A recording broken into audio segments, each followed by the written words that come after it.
अस्सलाम वालेकुम नाज़रीन, एक नई सुबह में हन्नान बुखारी का आपकी खिदमत में सलाम पेश है। दुआ करते हैं कि आज की सुबह आपके लिए ढेरों खुशियां लेके आप ही की चौखट पे आपका इंतजार कर रही हो। इसी दुआ के साथ आज के प्रोग्राम को आगे बढ़ाते हैं। जनाब, शहर फैसलाबाद का मौसम जो है वो काफ़ी खुशगवार हो चुका है। सूरज की किरणों ने मैनचेस्टर ऑफ पाकिस्तान को अपनी आगोश में ले लिया है, लेकिन सर्दी भी है और ऊपर से कड़कती हुई धूप जो है वो शहर फैसलाबाद के अंदर निकली है, जिसकी वजह से शहरी काफ़ी मौसम को एंजॉय कर रहे हैं। घरों में चाय बनाई जा रही है और चाय की चुस्कियों के साथ मौसम के मजे को दोबाला बनाया जा रहा है। महकमा मौसमियात के मुताबिक आज ज्यादा से ज्यादा दर्जारात 6 डिग्री सेंटीग्रेड, जबकि कम से कम दर्जारात 6 डिग्री, जबकि ज्यादा से ज्यादा दर्जारात जो है वो 23 डिग्री सेंटीग्रेड रहने का इम्कान है। हवा में नमी का तनासब 57%, जबकि हवा जो है वो 1 नॉट की रफ्तार से कभी चलेगी तो कभी साख्त हो जाएगी। अलबत्ता धुंध के असरात अब उस तरह से शहर फैसलाबाद पे नजर नहीं आते जिस तरह से गुज़श्ता दिनों के अंदर नजर आ रहे थे, तो इसलिए अब आप आसानी से बाहर निकल सकते हैं। लेकिन फिर भी ऐसे लोग जो कि मोटर बाइक्स के ऊपर सफर करते हैं उनको गर्म लिहाफ जो है वो लाजमी तौर पे ओढ़ना चाहिए और हेलमेट का इस्तेमाल करें ताकि नज़ला जुकाम जैसी छोटी मोटी बीमारियों से बचा जा सके। कोविड की सेकेंड लेयर भी आ रही है, इसलिए जितनी एहतियात हो सके आप करें। तो जनाब, जैसा कि हम रोजाना की बुनियाद पे आपको कहते हैं कि आपके अंदर कोई भी टैलेंट मौजूद है तो आप अपने टैलेंट की वीडियो बना के हमें व्हाट्सएप करें उस नंबर पे जो कि आपकी स्क्रीन के ऊपर दिया जा रहा है, ताकि आपका टैलेंट जो है हम दुनिया को दिखाएं। आपके अंदर एक्टिंग के स्किल्स हैं, आपके अंदर डायलॉग डिलीवरी के स्किल्स हैं, सिंगिंग के स्किल्स हैं, पेंटिंग के हैं, कोई भी टैलेंट आपके अंदर मौजूद है उसकी जस्ट 30 सेकंड की वीडियो बनाएं और हमें व्हाट्सएप कर दें उस नंबर पे जो कि आपकी स्क्रीन के ऊपर दिया जा रहा है। यही नहीं बल्कि इसके साथ साथ आपके अंदर टैलेंट के साथ साथ कोई खुशियां मना रहे हैं, आपकी कोई सालगिरह है तो सालगिरह की भी सेलिब्रेशन की 30 सेकंड की वीडियो बना के आप हमें भेज सकते हैं। हम आपकी खुशियों के अंदर अपने स्टूडियो से ऑन स्क्रीन आपकी वीडियो चला के शामिल होंगे।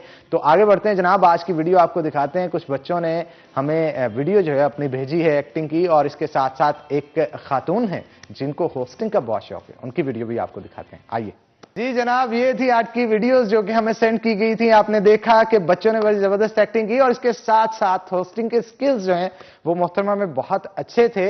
आप इस चीज को जारी रखें, मजीद अपने आप को नरिश करें और वीडियोस ऐसी बनाएं, यूट्यूब के ऊपर भी डालते रहें और सोशल मीडिया के ऊपर भी इंशाल्लाह कोई ना कोई आपको चांस जरूर मिलेगा। आगे बढ़ते हैं जनाब, अमेरिकी सदर ने कल हलफ जो है वो उठा लिया है। जो बाइडन को बहुत सारी मुबारकें भी दुनिया में भर से मौसूल हुई और कल की जो हलफ बर्दारी की तकरीब है उसमें साबिक सदर क्लिंटन और इसके साथ साथ ओबामा ने भी शिरकत की। लेकिन अमेरिका की 150 साल की हिस्ट्री में पहली दफा ऐसा हुआ कि साबिक सदर जो कि ट्रंप हैं उन्होंने मुबारकबाद दिए बिना, उनकी हल्फ बर्दारी की तकरीब में शिरकत किए बिना जो है वहां से कूच कर गए। कल बड़ी जबरदस्त तकरीब का एहतमाम वहां पे किया गया जिसके अंदर लेडी गागा ने भी परफॉर्म किया और खूब मजीद भी चमकते हुए सितारे उसके अंदर मौजूद थे और बड़ा जबरदस्त कल की तकरीब का एहतमाम किया गया।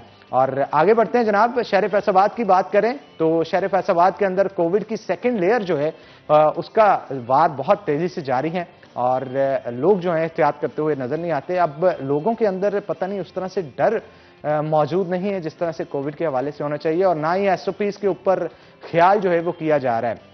एसओपीज के ऊपर ख्याल ना करने की वजह से जहां पे आपको खतरा लाहक रहता है वहीं पे दूसरे लोग भी उस खतरे के जद में रहते हैं और उनको भी कोविड फैलने का, कोरोना वायरस फैलने का खतरा मौजूद रहता है। अगर मास्क को इस्तेमाल करें, हैंड सैनिटाइज करें तो उससे कोविड का खतरा काफी कम हो जाता है।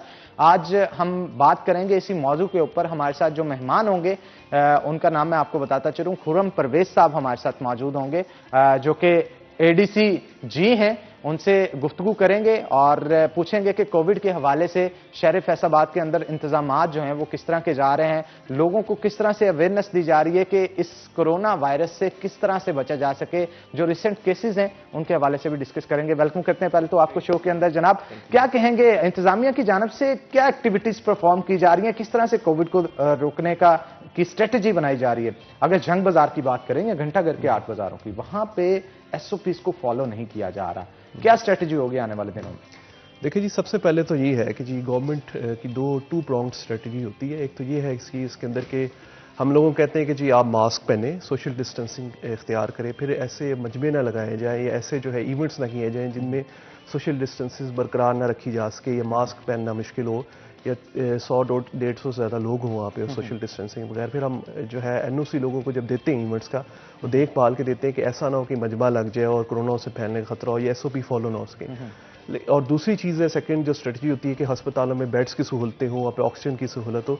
लेकिन आ जाके बात फिर वहाँ पे आती है कि जो लोग हैं हमारे, जो माशरे के लोग हैं, हमारे जो भाई हैं बहनें हैं, वो जब तक खुद ख्याल नहीं रखेंगे, खुद मास्क नहीं पहनेंगे, खुद सोशल डिस्टेंसिंग मेंटेन नहीं रखेंगे, उस वक्त तक जाहिर है गवर्नमेंट जाके लोगों के घरों में तो नहीं देख सकती ना, जाहिर है। और ये सोशल मैसेजेस किस तरह के आप डेवलप करते हैं? मतलब अब देखा जाए तो रेस्टोरेंट्स को तो बंद किया गया है, बाहर उनके जो है वो जगह लगाई गई हैं, लेकिन यहाँ पे सवाल ये उठता है कि जब बाहर भी उनकी चेयर्स लगी हैं, ओपन एरिया के अंदर भी, अगर कोई शख्स जो कि कोरोना में मुब्तला हो वहां पे आके बैठा, उसने खाया और वहां से चला गया, जो जिन चमचों का इस्तेमाल किया, जिन फोक नाइफ का उसने इस्तेमाल किया, जिस पैन का, प्लेट का और दीगर चेयर का, जिन जिन चीजों के साथ उसकी इन टच रहा, इंट्रैक्शन रही, उन सब पे कोरोना वायरस मौजूद होगा। तो किस तरह से ओपन एयर में रुक रहा है, ये मेरी बात समझ से बाहर। इसमें तरीकाकार ये है कि हमने जो एसओपी दी है मैं होटल्स को, ये है कि जब भी कोई आए बंदा आपके पास रेस्टोरेंट, उसका पहले टेम्परेचर चेक करें। जाहिर है टेम्परेचर उसका ज्यादा होगा तो पता चल जाएगा कोविड का पेशेंट है या नहीं है। दूसरी चीज ये है कि ओपन एरिया में हमने कहा है कि 6 फुट का फासला रखें, यानी एक टेबल छोड़ के दूसरी टेबल पे लोगों को बिठाया जाए। फिर तीसरी चीज़ ये है कि अगर फर्ज करें टेबल का फासला रखा जाता है, मास्क पहना जाता है या हाथों को सैनिटाइज किया जाता है, बार बार टेम्परेचर देखा जाता है, तो उससे कोरोना फैलने की चांसेस बहुत कम हो जाते हैं। अगर कोई आ भी जाता है फर्ज करें पेशेंट इस तरह का, तो कोरोना का चांसेस एटलीस्ट कम हो जाते हैं। फिर अगर कोई चीज़ धुल जाती है, साफ हो जाती है, उसमें चांसेस नहीं होते कोरोना के। जाहिर हमारा प्रॉब्लम होता है गवर्नमेंट का, या हम लोगों का टोटली कारोबार बंद भी नहीं कर सकते, लाखों लोगों का इससे जो है रोजगार हो बचता है। फिर वो हम उस तरह की पैनिक भी नहीं क्रिएट करना चाहिए जैसे यूरोप में हो रही है पैनिक, हज़ारों लोग जो है बेरोजगार हो चुके हैं। तो हमारे लिए डिलेमा कह लें या चैलेंज कह लें, वो ये है कि जी लोगों का कारोबार भी साथ चलता रहे, कोविड की एसओपी भी फॉलो हो और लोगों का जो है ना फैसिलिटेट भी करते हैं। लेकिन इसमें जाहिर है लोगों को खुद सोचना चाहिए। हमने तो जाहिर है एसओपी दे दी है कि आप एक टेबल छोड़ के एक टेबल लगा लें, आप टेम्परेचर चेक करें, आप जो है हैंड सैनिटाइजर यूज़ करें। अब देखने कि लोग कितने से यूज़ करते हैं, लोग कितना उसको फॉलो करते हैं। लेकिन मसला यहाँ पे होता है, मसला 2-3 चीज़ों में होता है जो मैं समझता हूँ, जिसको हम, एक तो शादियाँ, बेशक जाहिर है शादियों में लोग मिंगल करते हैं, रश बहुत ज़्यादा हो जाता है। उस पर हम जाहिर है कोशिश करते हैं कि जी लोगों को कहते हैं कि 300 से कम रखी जाए स्ट्रेंथ। फिर शादी हॉल्स में इसी सामान रोज़ाना जाके चेक करते हैं, और रोज़ाना काफ़ी शादी हॉल जाहिर है वो उसमें FIR भी दर्ज करते हैं, एक्शन भी लेते हैं, इसी सामान हमारे वहाँ पे सील भी कर देते हैं प्रीमिसेस को।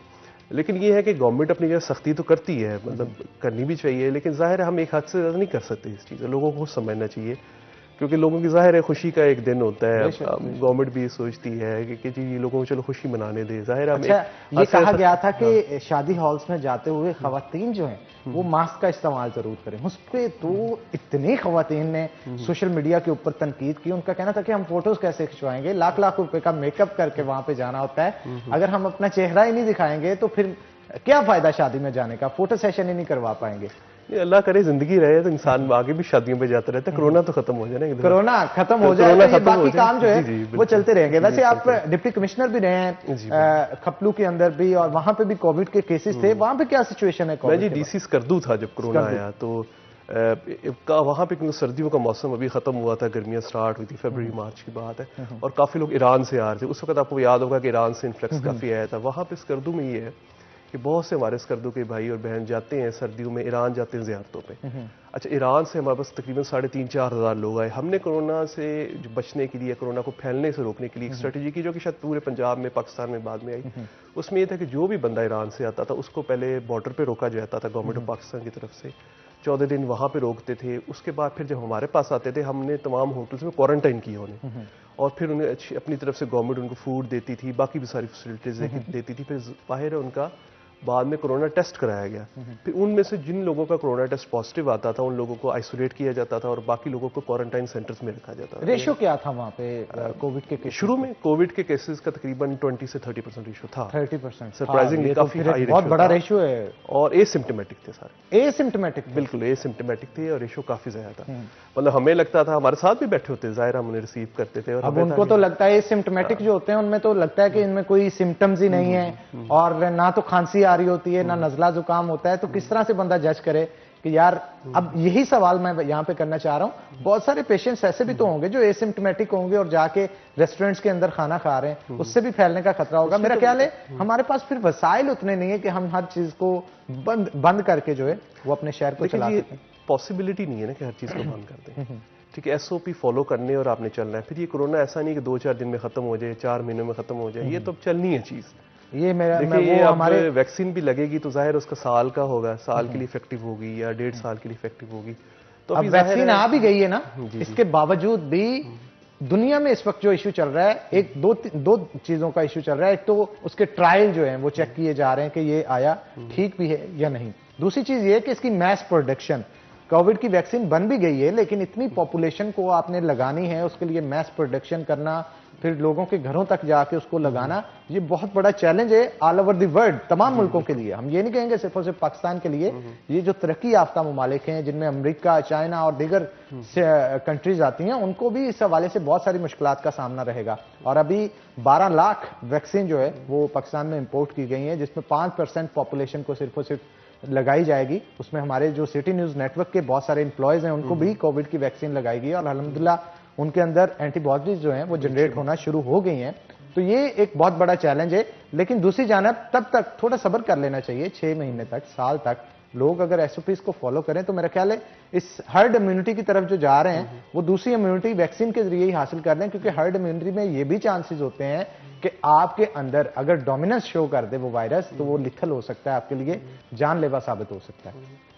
आप क्या कहेंगे कि लोगों को अब एसओपीज का ख्याल करना चाहिए, ये जो ध्यान इनका हट रहा है ना आहिस्ता आहिस्ता, इस पे दोबारा फोकस होना चाहिए? लोगों को एसओपीज का तो खुद ख्याल करना चाहिए ना। अब गवर्नमेंट तो सिर्फ उनको रिक्वेस्ट ही कर सकती है, हम लोग या थोड़ी बहुत सख्ती कर सकते हैं। तो बेहतर है कि लोग खुद समझें इस चीज़ को। जाहिर है घरों में लोग जो आते हैं आप उसमें थोड़ा सा डिस्टेंस रखें, बाहर बाजारों में गैर ज़रूरी तौर पर ना निकलें। अगर आपने निकलना है, शॉपिंग करनी है तो मास्क पहन लें, सैनिटाइजर का इस्तेमाल करें, ठीक है, अपनी खुद केयर करें। जाहिर है गवर्नमेंट एक हद तक आपको समझा सकती है, एक हद तक सख्ती कर सकती है, लेकिन पहला फर्ज तो आपका अपना है कि खुद केयर करें। देखिए पाकिस्तान में ओवरऑल देखें, लोगों ने फर्स्ट वेव जब आई थी लोगों ने अच्छी केयर की थी। एक तो गवर्नमेंट ने, हमारी पाकिस्तान में कोविड क्यों नहीं फैला, इसकी बहुत बड़ी रीज़न ये है कि जो भी हमारे पास बाहर से लोग आते थे, गवर्नमेंट ऑफ पाकिस्तान या जो सूबाई हमारी गवर्नमेंट्स है, हमने उनको पहले क्वारंटाइन किया उन लोगों को, फिर उनकी टेस्टिंग की, फिर उनमें से जिसका टेस्ट पॉजिटिव आता था उसको हम आइसोलेट करते थे। फिर जब तक उसका टेस्ट नेगेटिव नहीं होता था उस वक्त तक कम्युनिटी नहीं भेजते, कम्युनिटी में वापस नहीं भेजते थे। दुनिया में बहुत कम मुल्कों में ये चीज़ हुई है और उस वक्त पाकिस्तानी अवाम में भी बड़ा था डर था इस चीज़ का, लोग मास्क भी पहनते थे, लोग बाहर नहीं निकलते थे। लेकिन मैं देख रहा हूँ कि आहिस्ता आहिस्ता लोगों में डर खत्म हो गया। ये मेन वजह है उस चीज की, ये जो डर खत्म हो गया ना, इसकी वजह से लोग बाहर निकलना भी शुरू हो गए, मास्क भी उतारना शुरू हो गए और इस तरह के बहुत सारे काम जिससे हमें गुरेज करना चाहिए कोविड के बनने के लिए, वो करने से जो लोग हैं वो गुरेज नहीं कर रहे। तो जनाब ब्रेक लेंगे, ब्रेक के बाद इस गुफ्तगू को आगे बढ़ाएंगे।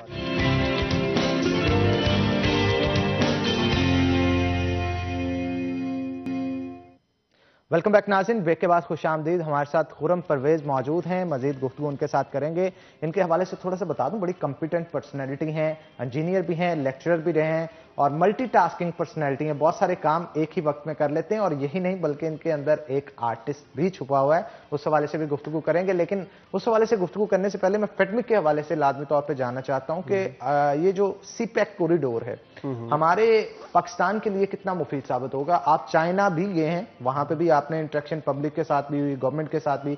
आप इस हवाले से थोड़ा सा गाइड करें कि ये हमारे लोगों के लिए फाइनेंशियली बेनिफिशियल किस तरह से साबित होगा? जी, इसमें ये है कि चाइना चाहता है ज़ाहिर उसके रोड नेटवर्क्स अच्छे हों और उसके जो है ना उसकी जो जितनी प्रोडक्ट्स वो बना रहे हैं वो ज़ाहिर है दूसरे मुल्कों को दे सके। फिर वहाँ पे वो चाहता है कि हमारा यूरोप तक चाइना का जो है ना एक ट्रेड नेटवर्क हो उसका। उसी के सिलसिले में ज़ाहिर है पाकिस्तान की जो गवादर पोर्ट है, ज़ाहिर है वो अपना नेटवर्क इस्टेब्लिश करना चाहता है। अब पाकिस्तान को इसमें क्या करना है, पाकिस्तान के लिए क्या फैसिलिटीज़ है कि उस बेसिस पे जो चाइना का ये सारा सिस्टम है, पाकिस्तान की मुख्तलिफ इंडस्ट्रियल जोन्स वो डेवलप कर रहा है, चाइना फैसिलिटेट कर रहा है, हमारे रोड नेटवर्क्स में फैसिलिटेट कर रहा है। इसमें हमें पाकिस्तानी को ये चाहिए कि हम जो है इंडस्ट्री की तरफ आए, हम जो इन्वेस्टमेंट की तरफ आएँ। अब जैसे फिडमेक है, मैं इसको सादा अल्फाज में ये बता दूं कि यहाँ पे गवर्नमेंट जो है ना आपको अपॉर्चुनिटी दे रही है कि आप अपनी इंडस्ट्री लगा सकते हैं। आपको जो है टैक्स हॉलीडे है 10 साल के लिए, यानी कि आपसे टैक्स नहीं उस तरह कलेक्ट किया जाएगा और उसमें इंटरनेशनल भी होगी और इंटरनेशनल भी है, लोकल भी है, जो आप इंडस्ट्री आके लगा सकते हैं। जाहिर है अगर इंडस्ट्री के लिए दो चीज़ें इंपॉर्टेंट होती है, एक तो लैंड आपको सब्सिडाइज रेट पे मिल जाए और दूसरा आपको टैक्सेशन ना हो और बाकी फैसिलिटीज़ मिल जाए। अब फिडमिक है या दूसरी इस तरह की इंडस्ट्रियल जोन्स हैं जिसमें चाइना भी हमारी हेल्प कर रहा है, तो हमें ये है कि वहाँ पे इंडस्ट्री लगाएं, हमारा कारोबार, क्योंकि जाहिर है गवर्नमेंट 2% से लेके 5% से लेके उससे ज़्यादा लोगों को जॉब्स नहीं दे सकती, ठीक है। तो 95% जॉब्स जो है वो आनी प्राइवेट सेक्टर से हैं। तो जब तक पाकिस्तान में इंडस्ट्री नहीं लगेगी, ट्रेड नेटवर्क नहीं डेवलप होगा, उस वक्त तक जाहिर है हम बहुत ज़्यादा लोगों को एम्प्लॉय नहीं कर सकते। तो सीपैक में ये है कि हमारे जो है ना वो चाइना से एड है, फंडिंग है, रोड नेटवर्क है, हमारी इकोनॉमिक जोन्स को डेवलप किया जा रहा है। इसके अलावा इलेक्ट्रिसिटी सप्लाईज को डेवलप किया जा रहा है, अपना जो है हमारे डैम में इन्वेस्ट कर रहा है, हमारे पावर स्टेशंस में इन्वेस्ट कर रहा है। तो इसलिए इंडस्ट्री को बूस्ट में हमें एंटरप्रेन्योरशिप की तरफ जाना चाहिए, हमें इंडस्ट्री की डेवलपमेंट की शिप की तरफ जाना चाहिए। अब मैं जैसे चाइना गया था, मेरा वो एक रहा टूर भी रहा उसका, और मैंने ट्रेनिंग भी की स्पेशल इकोनॉमिक जोन्स पे। मैंने जो देखा कि चाइना की डेवलपमेंट में सबसे इंपॉर्टेंट जो एस्पेक्ट था वो उनकी स्पेशल इकोनॉमिक जोन्स थी। आप देखिए शेंजन जो है, जो दुनिया का इसमें हब है हार्डवेयर का और सॉफ्टवेयर टेक्नोलॉजी का हब है। तिनजियान जो है दुनिया में जो है वो इंडस्ट्रियल जो है आपकी फूड होगी, प्रोसेसिंग होगी, दूसरी डेवलपमेंट जो होगी आपकी जो इंडस्ट्रियल प्रोडक्ट्स है उनका वो डेवलपमेंट का हब है। तो चाइना में जितने भी नए शहर डेवलप हुए हैं वो स्पेशल इकोनॉमिक जोन्स ही थे पहले।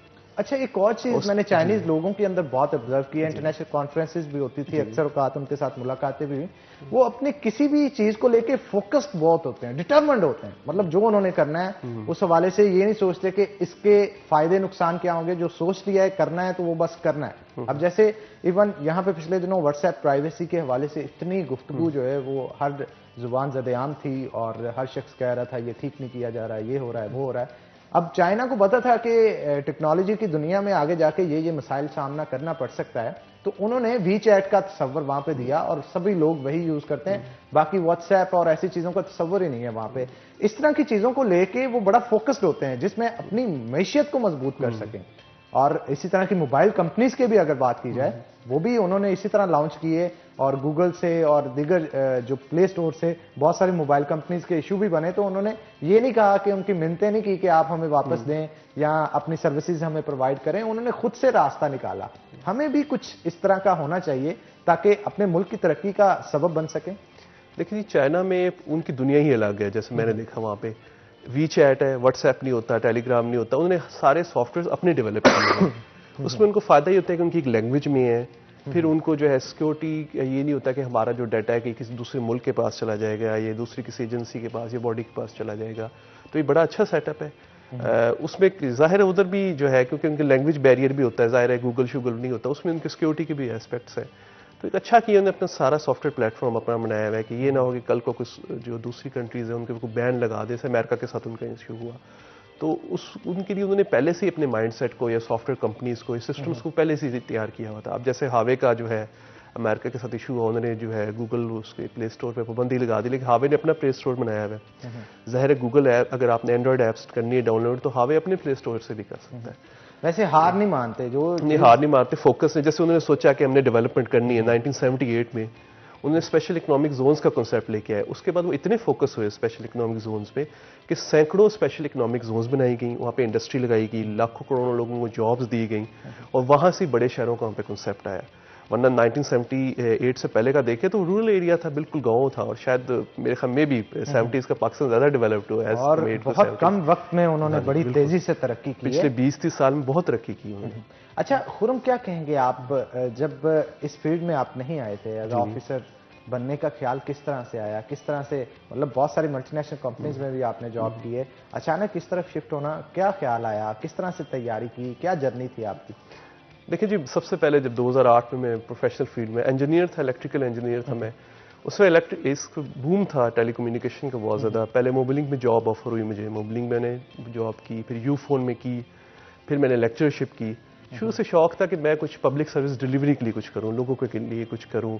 तो यानी ये बाद में बिल्ड हुआ, पहले नहीं था? मैं उस वक्त था, ज़हन में था, लेकिन आहिस्ता आहिस्ता जरा ज़्यादा एक्सपीरियंसेस होते गए। और मैंने कहा यार प्राइवेट सेक्टर में ठीक है, वो जो है सुबह से लेकर शाम तक हम जॉब करते हैं, लेकिन मैं आउटपुट मेरी क्या हो रही है? सिर्फ मैं कंपनी को सर्व कर रहा हूँ, ये 4-5 टेक्निकल काम कर रहा हूँ, लेकिन मैं अपने लोगों के लिए, मुल्क के लिए क्या कर रहा हूँ, ये नहीं कि मेरे बैक ऑफ माइंड थी। फिर मेरे वालिद साहब को हुआ कि अच्छा यार वो जो है ना तुम लोगों के लिए, मेरे वालिद साहब भी सरकारी ऑफिसर थे, गवर्नमेंट ऑफिसर थे, तो ज़ाहिर उनको भी था कि यार चलो मेरा बेटा भी जो है ना वो लोगों को सर्व करे। और फिर मुझे लगा कि मेरा कोई मिशन होना चाहिए, एम्बिशन होना चाहिए, ये क्या मुझे तो ज़ाहिर इस एम्बिशन में मैंने CSS किया, 2011 में किया, फिर जो अनफॉर्चुनेटली मैं ऐसे में रह गया था 3-4 नंबरों में सारे सुन रहे, तो हार नहीं माननी चाहिए, उन लोग दूसरी ट्राई में होते, सेकंड ट्राई में फिर अल्लाह का शुक्र है फर्स्ट प्रेफरेंस जो थी मेरी PAS DMG जो फर्स्ट मेरिट होता है उसमें मैंने फॉल किया, तो उसके बाद से सिंस देन जो है मैं सर्विस में हूँ और अल्लाह का शुक्र क्या है। पैगाम देंगे उन बच्चों को जो कि आप जैसे ऑफिसर्स बनना चाहते हैं, तैयारी करना चाहते हैं, कोई नोट्स, कोई हिंट्स उनको दें कि इसके पीछे राज क्या होता है, क्योंकि बहुत सारे केसेस ऐसे होते हैं चंद नंबरों से लोग रह जाते हैं और डिसहार्ट होने के बाद दोबारा अप्लाई ही नहीं करते, उनके लिए क्या पैगाम देंगे? एक तो जी डिसहार्ट ना हो, पहली ट्राई में मोस्टली बहुत लोग नहीं कर पाते, मैं भी नहीं कर पाया था फर्स्ट टाइम, मेरे नंबर तो बहुत अच्छे थे ओवरऑल, लेकिन ऐसे में 2 नंबर कम थे जिससे मैं नहीं हुआ, तो डिसहार्ट नहीं होना। सेकंड टाइम मैंने ट्राई किया और वन ऑफ द टॉपर्स में से है मैं पाकिस्तान में, तो उसमें आपने तैयारी करनी कि ऐसे पे फोकस करें, इंग्लिश पे फोकस करें, अपनी जनरल नॉलेज अपना अच्छा करें, वो सब्जेक्ट्स लें जिनका आपको शौक है। जैसे मेरी बैकग्राउंड तो इंजीनियरिंग में थी, लेकिन मेरा पाकिस्तान में टॉप था ब्रिटिश हिस्ट्री में, क्योंकि मुझे हिस्ट्री का शौक था, मैंने ब्रिटिश हिस्ट्री ली। डिफरेंट था, उस लोग इंडो पाक हिस्ट्री लेते थे, मैंने ब्रिटिश हिस्ट्री ली। मैंने कहा कि यार थोड़ी डिफरेंट चीज़ भी करें, वो सब्जेक्ट जो आम लोग नहीं लेते, उसमें कंपटीशन मेरा ख्याल था कि कम होता है कंपटीशन। ये स्मार्ट मूव खेली ना, स्मार्ट मूव थी, तो इस तरह के स्मार्ट मूव करें, स्मार्टली जो है आप नेट पे सर्च करें, लोग देखें नेट से, क्योंकि हर बच्चा जो है वो टेक्स्ट बुक्स तो पढ़ता है, हर बच्चा जो है शायद आम जो किताबें होती है गाइड बुक्स भी पढ़ता है, लेकिन आप उसके साथ अगर नेट से मवाद लेंगे और साथ उनको मिला के पढ़ेंगे तो ऑब्वियसली ज़्यादा अच्छे रिजल्ट आएंगे, क्योंकि इस कंपटीशन के एग्जाम में आपने कुछ नई चीज़ करके दिखानी है, कोई एक्स्ट्रा माइल आपने जाना है, थोड़ी सी ज़्यादा मेहनत करनी है। ज़ाहिर है 30-40 हज़ार लोग दे रहे होते हैं हर साल, और अगर आप DMG की बात करें, नंबर 1 प्रेफरेंस का ग्रुप है, तो 20 से 25 लोग जाते हैं। नंबर 2 जो पुलिस है उसमें भी 20-25 लोग जाते हैं। नंबर 3 फॉरेन में 15-20 जाते हैं। तो ज़ाहिर है अगर आपने मुल्क के 50-60-100 लोगों में आना है from DMG to postal service, तो आपको ज़ाहिर एक्स्ट्रा माइल तो जाना पड़ेगा, एक्स्ट्रा माइल भी जाना पड़ेगा, लेकिन मेहनत करें तो हो जाता है। क्रिएटिव होना चाहिए, डिफरेंट होना चाहिए आपको। और मैंने, क्योंकि ब्रिटिश हिस्ट्री का पेपर मेरे हाईएस्ट मार्क्स उस साल पूरे पाकिस्तान में हाईएस्ट थे, तो मैंने बड़ा डिफरेंट तरीके से पेपर किया था। हेडिंग्स अच्छी दी थी मैंने, कोटेशंस अच्छी दी थी, फिर मैंने फिर क्रिटिक लिखी थी कुछ लोगों पे, कुछ मेरे जो प्रीवियस एक प्राइम मिनिस्टर थी ब्रिटेन की, तो उसके बारे में क्वेश्चन आ गया। हर बच्चे ने ज़ाहिर वो गाइड बुक का क्वेश्चन रिप्रोड्यूस किया था, मैंने डिफरेंट किया था। मैंने उसकी ज़रा क्रिटिक कर दी थी, उसकी पॉलिसीज़ की, इकोनॉमिक पॉलिसीज़ की, उसकी सोशल पॉलिसी की, एडमिनिस्ट्रेटिव पॉलिसीज़ की। यानी आप अंदर घुस गए? हाँ, मैं घुस गया था, मैंने डिफरेंट लिखा था। तो जाहिर है जब आप डिफरेंट चीज प्रोड्यूस करते हैं तो चेक करने वाला जाहिर है उसको फील होती है कि यार इस बच्चे ने पढ़ा हुआ है। और बाज़ इंटरव्यू के अंदर भी ऐसे होता है कि जो नॉर्मली क्वेश्चंस आपसे करने होते हैं उससे हट के जो आपके पास इल्म होता है उसको लेके आगे चलता जाता है जो एग्जामिनर होता है, और बाद में जाके वो आपको पास आउट भी कर देता है। मेरा इंटरव्यू में बड़ा एक हुआ, अजीब बात हुई मेरे साथ, एक मौजज़ा कह लें क्या कह लें। मेरे रिटर्न में अच्छे मार्क्स थे, मुझे अंदाजा था कि मेरा रिटर्न काफ़ी अच्छा हुआ है। तो उस दिन जो है ना, चेयरमैन साहब थे, जो पूरा पैनल था, मुझे याद है कि मेरा लास्ट नंबर था और 5-6 लोग मेरे से पहले गुजरे थे, काफ़ी उनके साथ सख्ती की। कोई इंजीनियर जा रहा था, कहते थे यार तुम इंजीनियर हो, इधर क्यों आए हो। कोई डॉक्टर चाहता था तो उससे कहते थे वापस जाओ मेडिकल में। ज़ाहिर मैं इंजीनियरिंग बैकग्राउंड से जा रहा था, लॉ मैंने खैर बाद में किया है। तो जब मैं इंजीनियरिंग बैकग्राउंड से कहा, मैंने कहा यार मेरे से भी यही कहेंगे कि आप इंजीनियर हैं तो इधर क्यों आ रहे हैं, ठीक है आप अच्छी जॉब भी कर रहे हैं, लेक्चरर हैं। तो जब मैं गया तो चेयरमैन साहब का मूड ही और था। अच्छा, अल्लाह की तरफ से पता नहीं मेरे नंबर आए थे, उन्हें नजर आ गया। मूड और किस तरह से, मतलब अच्छे मूड है ना, इंटरव्यूज अच्छे ना हो, मूड खराब होता है कि यार ये किस तरह के लोग आ रहे हैं, कुछ पता ही नहीं है इनको। लेकिन आपकी दफा आप थे भी मेरे से पहले 5 लोग गए, उन्होंने मुझे यही दिया कि यार आज चेयरमैन साहब के मेंबर्स का मूड बड़ा सख्त हुआ है, यानी कि वो सख्त क्वेश्चंस कर रहे हैं और 5 मिनट से ज्यादा टाइम नहीं दे रहे। अच्छा, मैं जब गया तो उनका मूड भी बड़ा अच्छा था, पूरे पैनल का मूड अच्छा था, स्पेशली चेयरमैन साहब का। तो उन्होंने मेरे से पूछा कि बेटा आपके साथ लास्ट टाइम क्या हुआ था, तो मैंने कहा जी मेरी गलती थी, मैंने ऐसे की तैयारी सही नहीं की थी। वाकई सच बात थी, जो मेरा सच था मैंने बताया था। कहते हैं अब हंसने लगे आगे से, कहते हैं आपके ख्याल में अब आपके कितने नंबर होंगे। तो मैंने कहा कि सर मेरे होंगे 700 प्लस होंगे। तो हंसने लगे, मेरे खैर काफ़ी ज़्यादा थे 700 से। तो कहते हैं कि यार कौन सा ग्रुप मिलेगा तुम्हें। अच्छा, ये जब उन्होंने ये कहा ना कि आपको कौन सा ग्रुप मिलेगा, मुझे अंदाजा हो कि शायद मैं फर्स्ट 4-5 में फॉल कर रहा हूँ। ज़रा उनके सामने नंबर पड़े होते हैं। तो मैंने कहा सर दिल तो है शायद DMG शायद ना आए मेरा, मे भी ना आए, पुलिस शायद हो जाए या फॉरेन सर्विस कस्टम शायद आ जाए। तो फिर हंसने लगे वो। तो फिर जाहिर है अब जो भी वो क्वेश्चन करें या मेंबर्स बाकी करें तो मुझे वो बीच में से वो कहते हैं ना लुकमे देते रहे, थोड़ा सा बताते रहे हल्की आवाज में, यार इसका ये जवाब है। मैं हैरान था कि क्यों करते रहे, और 40 मिनट्स तक मेरा इंटरव्यू चला। मे बी दैट्स व्हाई कि आपके नंबर्स बहुत अच्छे मे बी नंबर अच्छे थे, अल्लाह ताला का कोई करम था। यानी आज तक पता नहीं चला? मुझे नहीं पता चला। अच्छा। मुझे नहीं पता चला कि क्या रीजन थी। जब मैं निकला मुझे लगा कि 10-15 मिनट हुए हैं ना, मेरे से काफी क्वेश्चंस किए हैं। जब बाहर एक कोई गार्ड सा बैठा हुआ था, क्लर्क टाइप, तो मैंने से पूछा कि यार कितना टाइम हो गया? कहते हैं सर 40 मिनट हो गए होंगे। ठीक है, ये नहीं कि 40 मिनट हो गए होंगे। तो अल्लाह ताला का करम था जी। बिल्कुल। और उस दिन आपकी लक साथ थी, और लक आपके बहुत साथ इंपॉर्टेंट हो होती है, तो ये बहुत मैटर करती है चीजें। तो मजीद भी गुफ्तगू करेंगे इस हवाले से। वालिदैन की दुआएं हो, मेरी वालदा बहुत से दुआएं करती थी माशाल्लाह। वालिदैन की दुआएं अगर आपके साथ हो तो किसी भी मार्के के अंदर आप पीछे नहीं रह सकते। मजीद भी इस हवाले से गुफ्तगू करेंगे, लेकिन छोटी सी ब्रेक के बाद। तो नाज़रीन एक ब्रेक लेंगे, ब्रेक के बाद दोबारा हाजिर होते हैं। कहीं मत जाइएगा, हमारे साथ रहिएगा।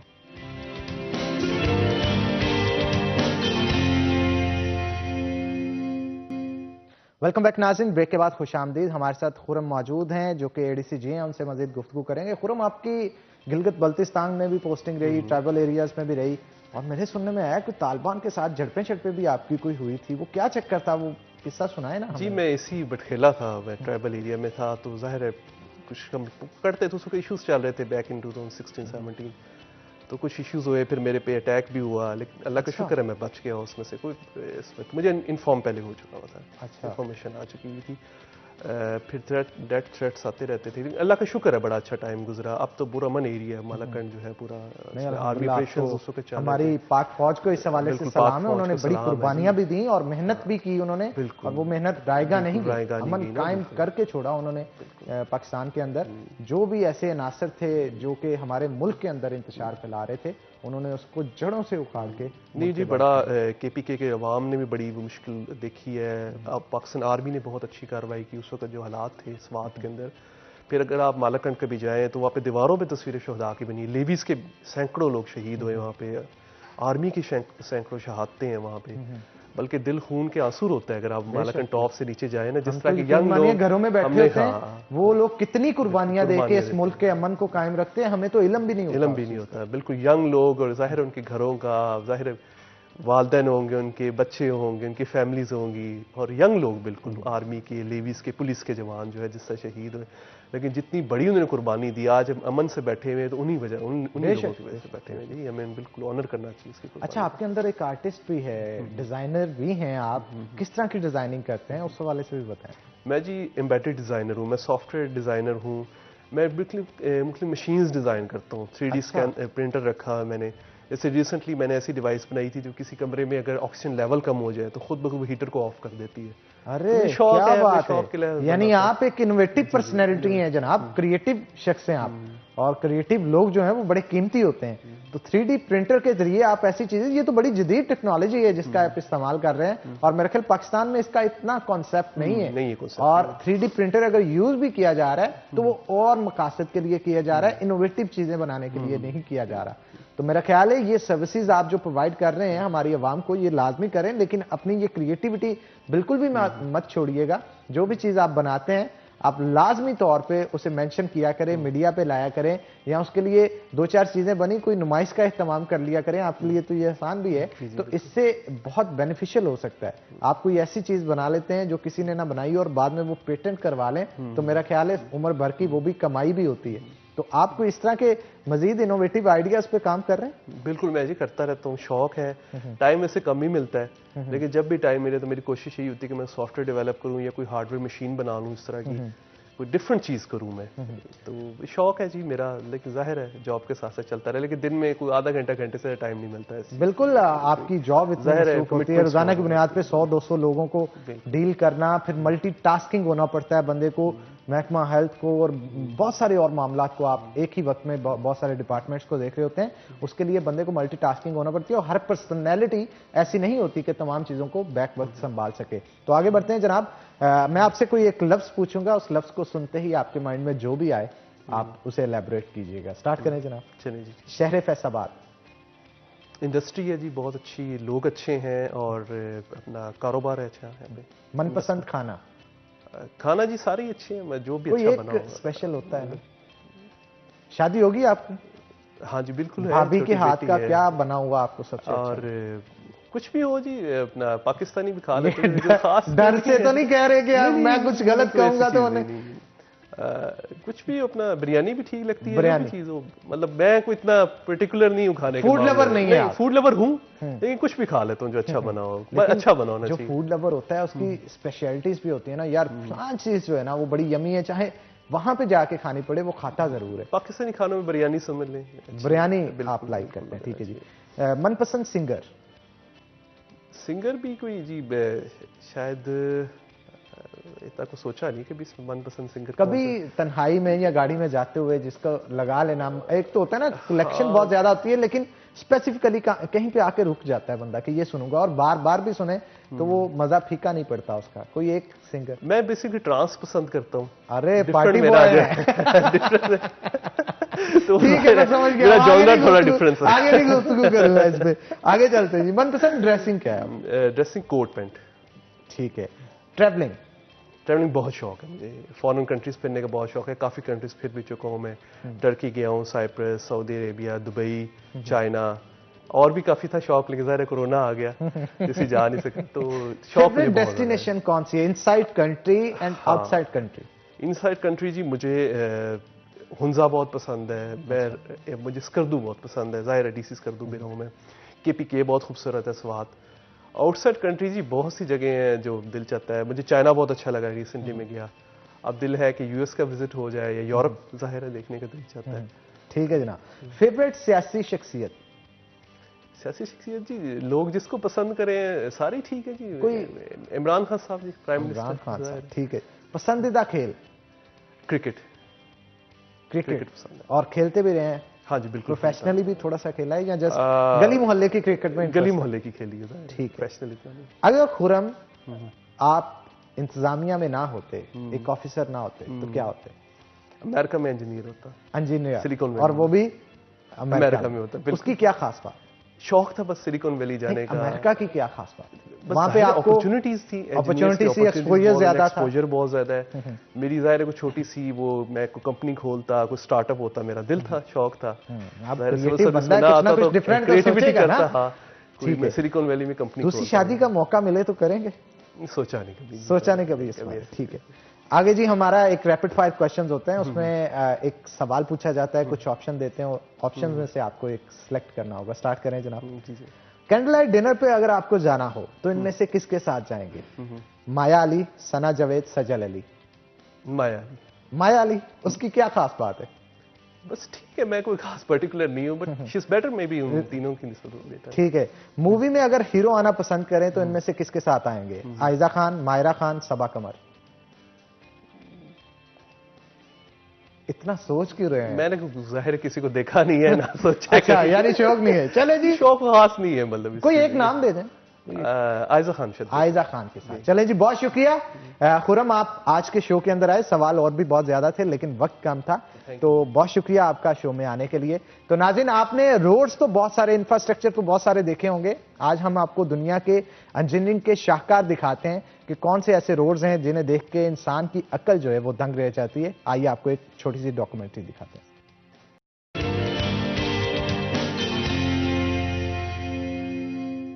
वेलकम बैक नाज़रीन, ब्रेक के बाद खुश आमदीद। अगर आप चाहते हैं कि आपकी पर्सनैलिटी बेहतरीन हो तो उसके लिए आपका हेयर स्टाइल भी ज़बरदस्त होना चाहिए। मेरा हेयर स्टाइल प्राइम हुई क्लब की तरफ से बनाया गया और हमारा फेवरेट सेगमेंट किचन स्टार्ट हो चुका है। लेकिन किचन में जाने से पहले मैं आपको कहूंगा कि आपके अंदर कोई भी टैलेंट मौजूद है, वो सिंगिंग का भी हो सकता है, एक्टिंग का भी हो सकता है, पेंटिंग का भी हो सकता है, या कोई भी टैलेंट आपके अंदर मौजूद है, उसकी 30 सेकंड की वीडियो बना के आप उस नंबर पे व्हाट्सएप करें जो कि आपकी स्क्रीन के ऊपर दिया जा रहा है, और हम आपका टैलेंट जो है वो दुनिया के सामने लेके आएंगे। यही नहीं, आपकी खुशियों की सेलिब्रेशन, यानी आपकी सालगिरह है तो उसकी सेलिब्रेशन की भी 30 सेकंड की वीडियो बना के आप हमें व्हाट्सएप कर सकते हैं उस नंबर पे जो कि आपकी स्क्रीन के ऊपर दिया जा रहा है, और हम आपकी उस सेलिब्रेशन की वीडियो को ऑन स्क्रीन दिखा के आपकी खुशियों के अंदर शामिल होंगे। तो चलते हैं किचन में और देखते हैं कि आज हमारे शेफ यूके क्या तैयार कर रहे हैं। अस्सलाम वालेकुम शेफ, कैसे हैं? वालेकुम अस्सलाम सर, कैसे हैं आप? ठीक हैं? मैं बिल्कुल ठीक ठाक जनाब। आज तो कुछ डिफरेंट ही लगता बनने जा रहा है, क्या बना रहे हैं आज? सर आज पाकिस्तान चिकन बनेगा। पम्स एंड चिकन? जी। ठीक है, तो ये रेसिपी कौन सी चाइना की है? ये हमारी hot kitchen home bakery Bollywood shopping mall में है सर। ठीक है, स्पेशल हमारी हॉट चिकन की हॉट रेसिपी है जो कि आज हम बनाने जा रहे हैं। तो मैं चाहता हूं इसकी आप बताएं कि किस तरह से तैयार कर सकते हैं, रेसिपी क्या है? कौन ये हमारे पास चिकन की ब्रेस्ट है सर, उसके 2 पीस हमने किए सेंटर से, मैरिनेशन पहले लगाई है। हमारे पास मसाला सॉस था 1 चम्मच, और रेड सॉस थी 1 चम्मच, और ब्लैक पेपर, साल्ट और क्रश चिली। इसको मिक्स करके इसकी मैरिनेशन बना के पहले रख दिया थोड़ी देर, ताकि इसमें जज़ब हो जाए। उसके बाद हम अंडे में डिप करके फ्लोर में डिप करेंगे, उसके डिप करके उसके फिर बाद क्रम में हम यानी इसके क्रम्स बनाने के लिए ऊपर से क्रिस्पी होगा सर। हाँ, फ्लोर के बाद इसे डिप करेंगे और फ्राई करेंगे गोल्डन कुकिंग ऑयल में सर। गोल्डन कुकिंग ऑयल में आज इसे जनाब बनाया जाएगा। गोल्डन कुकिंग ऑयल बनाने वालों का ये कहना है कि इसे कुदरती अज्जा से हफ्जाने सेहत के असूलों के ऐन मुताबिक तैयार किया जाता है। इसके अंदर विटामिन का ब्लेंड भी है, जिसमें विटामिन ए, विटामिन डी और विटामिन ई भी मौजूद है। अगर आप चाहते हैं कि आपकी खानों की लज्जत को 4 चांद लगाए जाएं, तो उसके लिए बाजार में जाते सबसे पहले आपका इंतखाब होना चाहिए गोल्डन कुकिंग ऑयल और गोल्डन बनास्पति, ताकि आपका खाना लज्जत से भरपूर हो। तो आगे बढ़ते हैं जनाब। इसकी सर स्पेशलिटी है सर, इसकी बेस है। अच्छा, स्पेशलिटी इसी की बेस है, इसी डिश की? जी जी, इसको रेड सॉस में बनाएंगे। रेड सॉस में ऑलरेडी टेस्ट है हमारा। इसको रेड सॉस में बना के इसको नीचे रखेंगे। ऊपर जो हमारे जो पंजीनान स्टेक चिकन है ना सर, उसको हम फिले बना के उसको ऊपर गार्निश हो जाएगी, नीचे वो होगी, स्टफ लेंगे उसका। ठीक है, तो मैं चाहता हूं आप स्टार्ट करें। चिकन तो हमने मैरिनेट कर लिया है जी सर, लेकिन अब चिकन के बाद जो है चूल्हा मेरा ख्याल आपने स्टार्ट नहीं किया, कर दें। चूल्हा जो है उसको तेज कर देते हैं ताकि ऑयल का टेम्परेचर थोड़ा रेज कर जाए। ये आप मैरिनेशन लगाई हुई, ये हमने अंडे में डिप कर दिया। अंडे में डिप करने के बाद हम इसे करेंगे ये होगा फ्लोर में सर, फ्लोर में। और फ्लोर के बाद हम इसके क्रम्स बनाने के लिए क्रम्स में जो है इसे डिप करेंगे, ताकि एक क्रिस्पी टेक्सचर इसका बिल्ट हो जाए। और इस क्रिस्पी टेक्सचर की वजह से इसका टेस्ट भी इनहेंस होगा, इसका टेक्सचर भी इनहेंस होगा, और अरोमा तो इसका पहले ही बड़ा जबरदस्त आ रहा है, क्योंकि मैरिनेशन जो की गई है उसका तरीका शेफ यूके की तरफ से आपको बता दिया गया है कि अगर आप ऊपर से बेस भी बन जाएगी, बड़ा जबरदस्त ऊपर लुक आएगी इनकी जब फ्राई होगा। ब्राउन इसका कलर ब्राउन और अंदर से टेस्ट होगा, अंदर से व्हाइट होगा। नीचे जो हमारी रेड सॉस की स्पेगेटी तैयार होगी, वो अपना एक फ्लेवर देगी सर। क्योंकि मोस्ट ऑफ द टाइम जब भी चिकन फिलास तैयार किए जाते हैं क्रिस्पी, तो उसके लिए क्रम्स, अगर क्रम्स नहीं है आपके पास तो एक और तरीका भी है कि इसे दोबारा पानी में डिप करें। जी जी, फ्लोर के साथ इतना तो मैं भी वैसे सीख गया हूं। बिल्कुल, पानी में दोबारा डिप करने के बाद फिर से इसे फ्लोर के अंदर जो है वो आप लगाएं, और अच्छे से फ्लोर इसके ऊपर जब लग जाएगा तो क्रम्स इसके ऑटोमेटिकली जो है वो बन जाएंगे। तो मेरे ख्याल फ्लोर लगाना था इसके ऊपर। फ्लोर लगाने के बाद जो क्रम्स हैं वो लगाएंगे और इसको फ्राई करेंगे। टेम्परेचर देखता हूं जी मैं कितना ऑयल का हो चुका है, ताकि हम ये देख सकें कि इसे फ्राई किया जा सकता है अभी या नहीं। और मेरा ख्याल है अभी टेम्परेचर जो है वो कम है, तो इसे थोड़ा और बढ़ाया जाएगा। टेम्परेचर कितना होना चाहिए वैसे? हाई टेम्परेचर करना है? हमारे जो ग्रिल का टेम्परेचर होता है, जो हमारा सिलेंडर उधर बना होता है उसका होता है 250। वो घरों में तो नहीं होता सर, ऑयल उसके अंदर डाला जाता है, उसका टेम्परेचर खुद ब खुद बन जाता है। ये ऑयल हम वैसे कोई चीज डाल के उसमें अंदाजा लगा सकते, ना इतना ज्यादा गर्म हो, इसमें वेट कर लिया जाए थोड़ा, और जब तक अच्छे से गर्म नहीं होता तब तक ना। अगर ज्यादा गर्म होगा सर, ऊपर से कलर आ जाएगा, तो अंदर से आपका चिकन जो स्टेक है वो जी। और अगर ज्यादा ठंडा है तो आपने जो क्रम्स बनाए हैं और इसको ऐड कर दिया, वो क्रम्स जो है वो डिस्प्रेस हो जाएंगे इस ऑयल के अंदर, और वो टेक्सचर नहीं बन पाएगा। जो कि इसकी मैरिनेशन सारे पहले लगाई हुई है, देखें अभी जज़ब हुई है मैरिनेशन इसके अंदर। अगर फ्रेश लगाते, फ्रेश मैदे में या किसी चीज में करते ना इसको, तो सारी मैरिनेशन उनके साथ ही जज़ब हो जानी थी। ये हमारे अच्छा, मैरिनेशन कितनी देर के लिए करनी चाहिए? मैरिनेशन सर चिकन है, इसको तो 2-4 घंटे होने चाहिए। जो बीफ होता है, एक दिन हम पहले रेस्टोरेंटों में हम एक दिन पहले करते हैं, ताकि उसकी मैरिनेशन अच्छी तरह उसमें जज़ब हो जाए, और जो स्टेक का फ्लेवर है वो जो उनका रेशा है ना अंदर तक यानी कि जाए, उसका जो फ्लेवर है उनका फ्लेवर रच बस जाए, जिसे ताकि यूज भी हो जाता है। स्टेक अपना मजा भी देती है, ताकि फ्लेवर स्टेक के अंदर होगा तो स्टेक ने मजा देना सर, टेस्ट उसका तभी आएगा सर। अच्छा, मुझे ये भी बताएं कि ये जो ओवरनाइट रख दी जाए अगर इसको मैरिनेट करके, वो नुकसानदेह तो नहीं होगा? नहीं सर, नुकसानदेह सर। आपके पास चिल्लर और डीप में नहीं रखना, चिल्लर में रखना, रूम टेम्परेचर होगा जिसमें। अच्छा। ताकि फुल डीप ना हो जाए, ताकि मैरिनेशन। क्योंकि अगर ये फ्रीजर के अंदर रखेंगे तो फ्रीज होने के बाद हाँ जी। जो मैरिनेटेड इसके ऊपर सॉस सी लगाई जाती है, मैरिनेशन जिस चीज के साथ की जाती है वो पेनिट्रेट नहीं कर पाती, अंदर नहीं घुस पाती, उससे टेस्ट वैसा ये नहीं सर बन पाता। देखें, आप दे भी सकते हैं, ये देखें। और मैरिनेशन की वजह से चिकन जो है वो बड़ा नरम सा भी हो जाता है। जी। और उसके ऊपर अगर कोई चीज लगाएं तो वो अच्छे से इसके ऊपर लगी, जैसे आप फ्लोर अभी लगा रहे हैं, क्रम्स लगा रहे हैं, उससे टेस्ट जो है इसका बड़ा इन्हांस हो जाता है। तो मेरा ख्याल है ऑयल काफी गर्म हो चुका है, एक क्रम्प जो है वो इसके अंदर डाल दिया जाए। और अभी जैसा कि आप देख भी रहे हैं कि ऑयल के अंदर ये पकना शुरू हो गया है। और जैसा कि शेफ ने कहा था कि ऑयल जो ज़्यादा गर्म नहीं करना, उसकी वजह से ये टूटने शुरू हो जाते हैं क्रम्स ऊपर से। और अभी ऑयल जो है वो जितना टेम्परेचर इसका होना चाहिए उतना ही है और अच्छे तरीके से जो है वो इसका कलर भी बहुत जबरदस्त आएगा सर, ऊपर से लुक इनकी अच्छी होगी, ऊपर क्रिस्पी होगा, अंदर से सॉफ्ट होगा। लेकिन इस चीज़ का ध्यान रखना चाहिए क्योंकि ये इस तरह की डिश जब भी बनाई जाती है ऑयल मेरा ख्याल एक ही बार यूज़ होता है इसके लिए, दोबारा ऑयल यूज़ नहीं किया जा सकता। तो ऑयल भी अच्छा इस्तेमाल करें, गोल्डन कुकिंग ऑयल का इस्तेमाल करें, क्योंकि ऑयल का खाने की लज्जत में बड़ा अमल दखल होता है।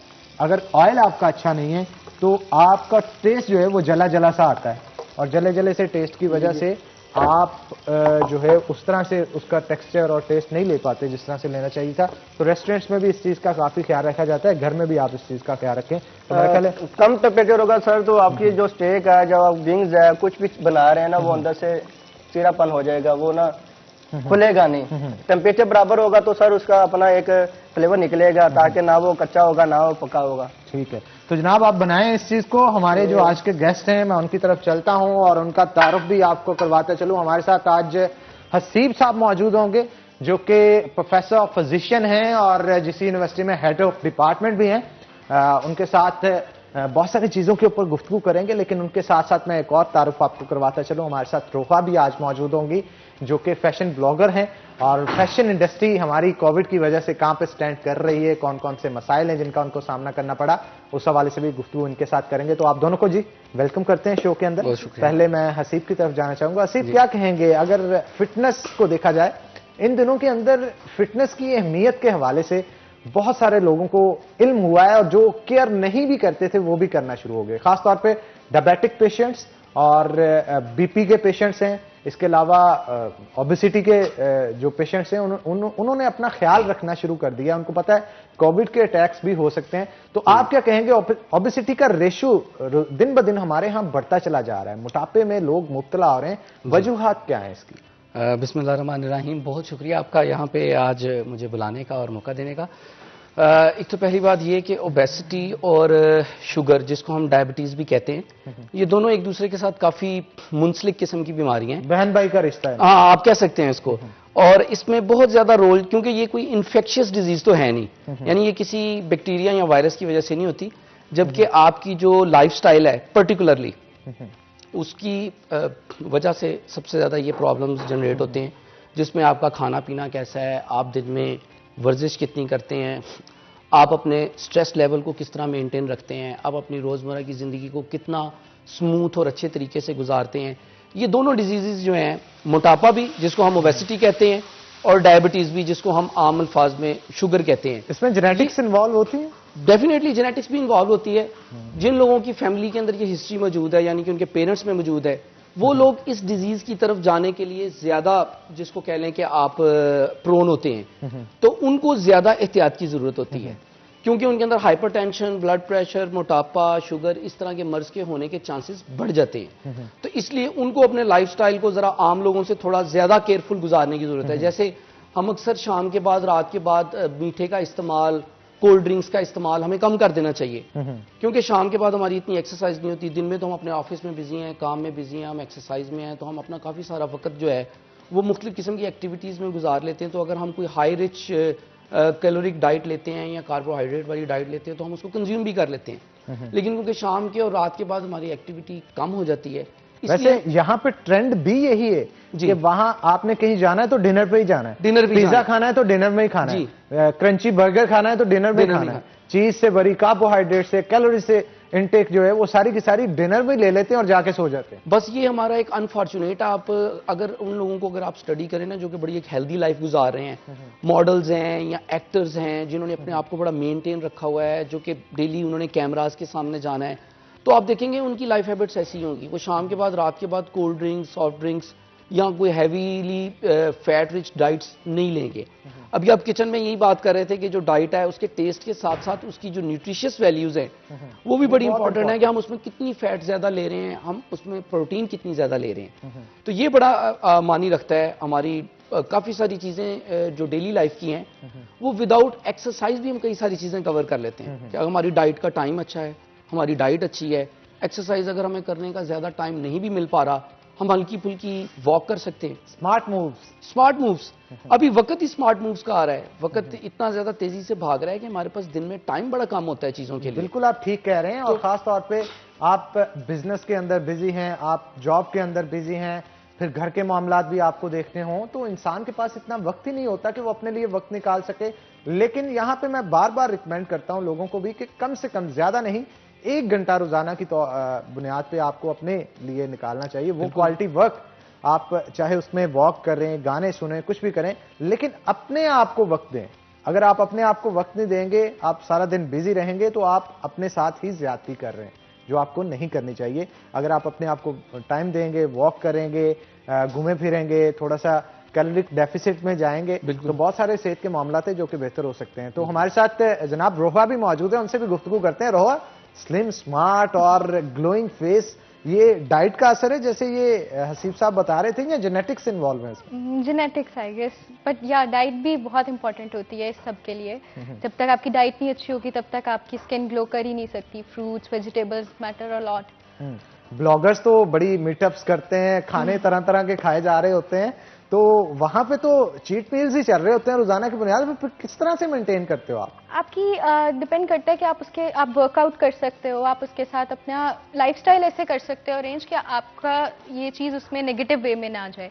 आप जितना वर्कआउट करते हो आपकी स्किन उतनी ग्लोइंग होती चली जाती है, क्योंकि वही न्यूट्रिशन डिपेंड कर रहा होता है। और दूसरी चीज ये भी काउंट होती है कि आप चाहे जंक खा भी रहे हैं, खा कितना रहे हैं ये बहुत मैटर करता है। आप चख रहे हैं उसे, या पूरी तरह पूरा का पूरा पिज्जा फिनिश कर रहे हैं, या ये भी और वो भी, बहुत सारी चीजें। अच्छा, खवातीन में एक और चीज बड़ी रोहा पाई जाती है, शादी ब्याह पे जाती है ना, पतली होने का बड़ी ख्वाहिश होती है उनके अंदर, और जब हल्का हल्का मोटा हो रही होती हैं तो शादी ब्याह पे जाके या पार्टी पे जाके जब बहुत ज्यादा खा लेती हैं, घर पे आके वॉमिट करके निकालने की उसे कोशिश करती हैं। आपकी भी कुछ दोस्त ऐसे हैं, या कुछ कभी किसी के साथ ऐसा पाला पड़ा हो?